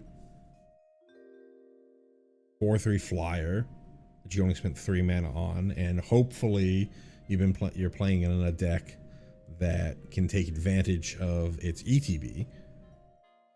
Worst case scenario is ETBs only deals 1 to creature and opponent controls, but you can obviously build your deck so that it works better. It's a fine card. Probably closest, other than the legendary tutor one that we saw much earlier in white. This is probably the closest constructed playable spacecraft I've seen. Weapons manufacturing. For 1 in a red, we have an enchantment at rare. It says whenever a non-token artifact you control enters, Create a colorless artifact token named Munitions with, when this token leaves the battlefield, it deals 2 damage to any target. Weird card. So you can sort of half play this as, I'm just going to play this in order to relatively cheaply generate a bunch of game objects. If you're playing sort of an artifact deck, maybe you're playing an artifact bunnycorn deck. Playing, well, you can't really, it's non-token, so you have to be playing like nesting bots and other one-drop artifacts and stuff that we've seen so far, in order to just create a bunch of artifacts and try and take advantage of that. And then we saw earlier the black sack outlet could also sacrifice artifacts. So you could be playing some sort of like Rakdos sacrifice list that is playing the red drop toy. That's an artifact creature. A bunch of other artifacts, and then this plus Rottenmouth Viper. This works very well with Rottenmouth Viper, in fact, because you sacrifice all those things to the Rottenmouth Viper in order to make that thing, in order to make the Viper super cheap, and then all the munitions start blowing up and just either clear out their board or all go face. This being 2 mana is what really gets it. Gets the juices flowing.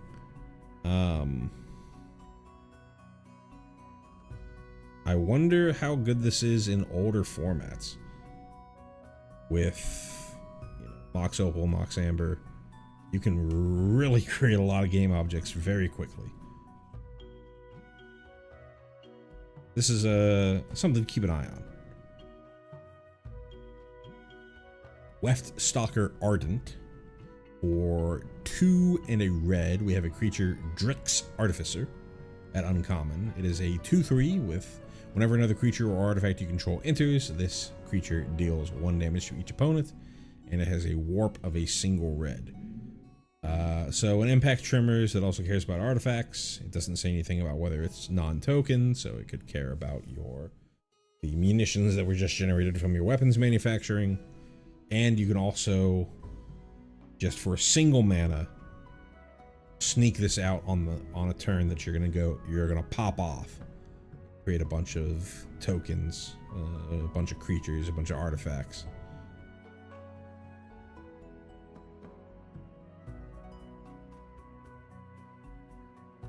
Fine card. Would I play this instead of Warrior's Call or Impact Trimmers? I don't know. Probably better than Impact Trimmers. Don't know if it's better than Warrior's Call, but a fine card. Potential standard playability.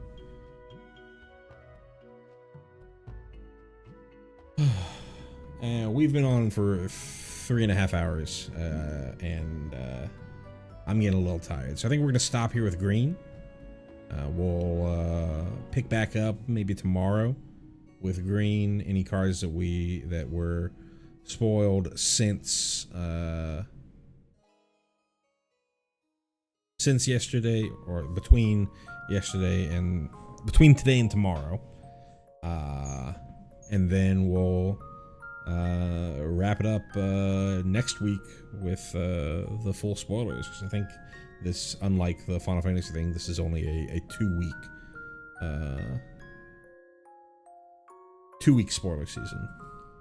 So thank you so much for watching. Anybody who might have been coming on by, anybody who's lurking, thank you for hanging out. Always enjoy looking at cards, thinking about their potential viability, mentally brewing decks as I look at them. This is a lot of fun for me, so thank you for being here as I get to have my own fun. with that, that's going to be it for the stream. Thank you so much for watching, and I will see you next time I see you.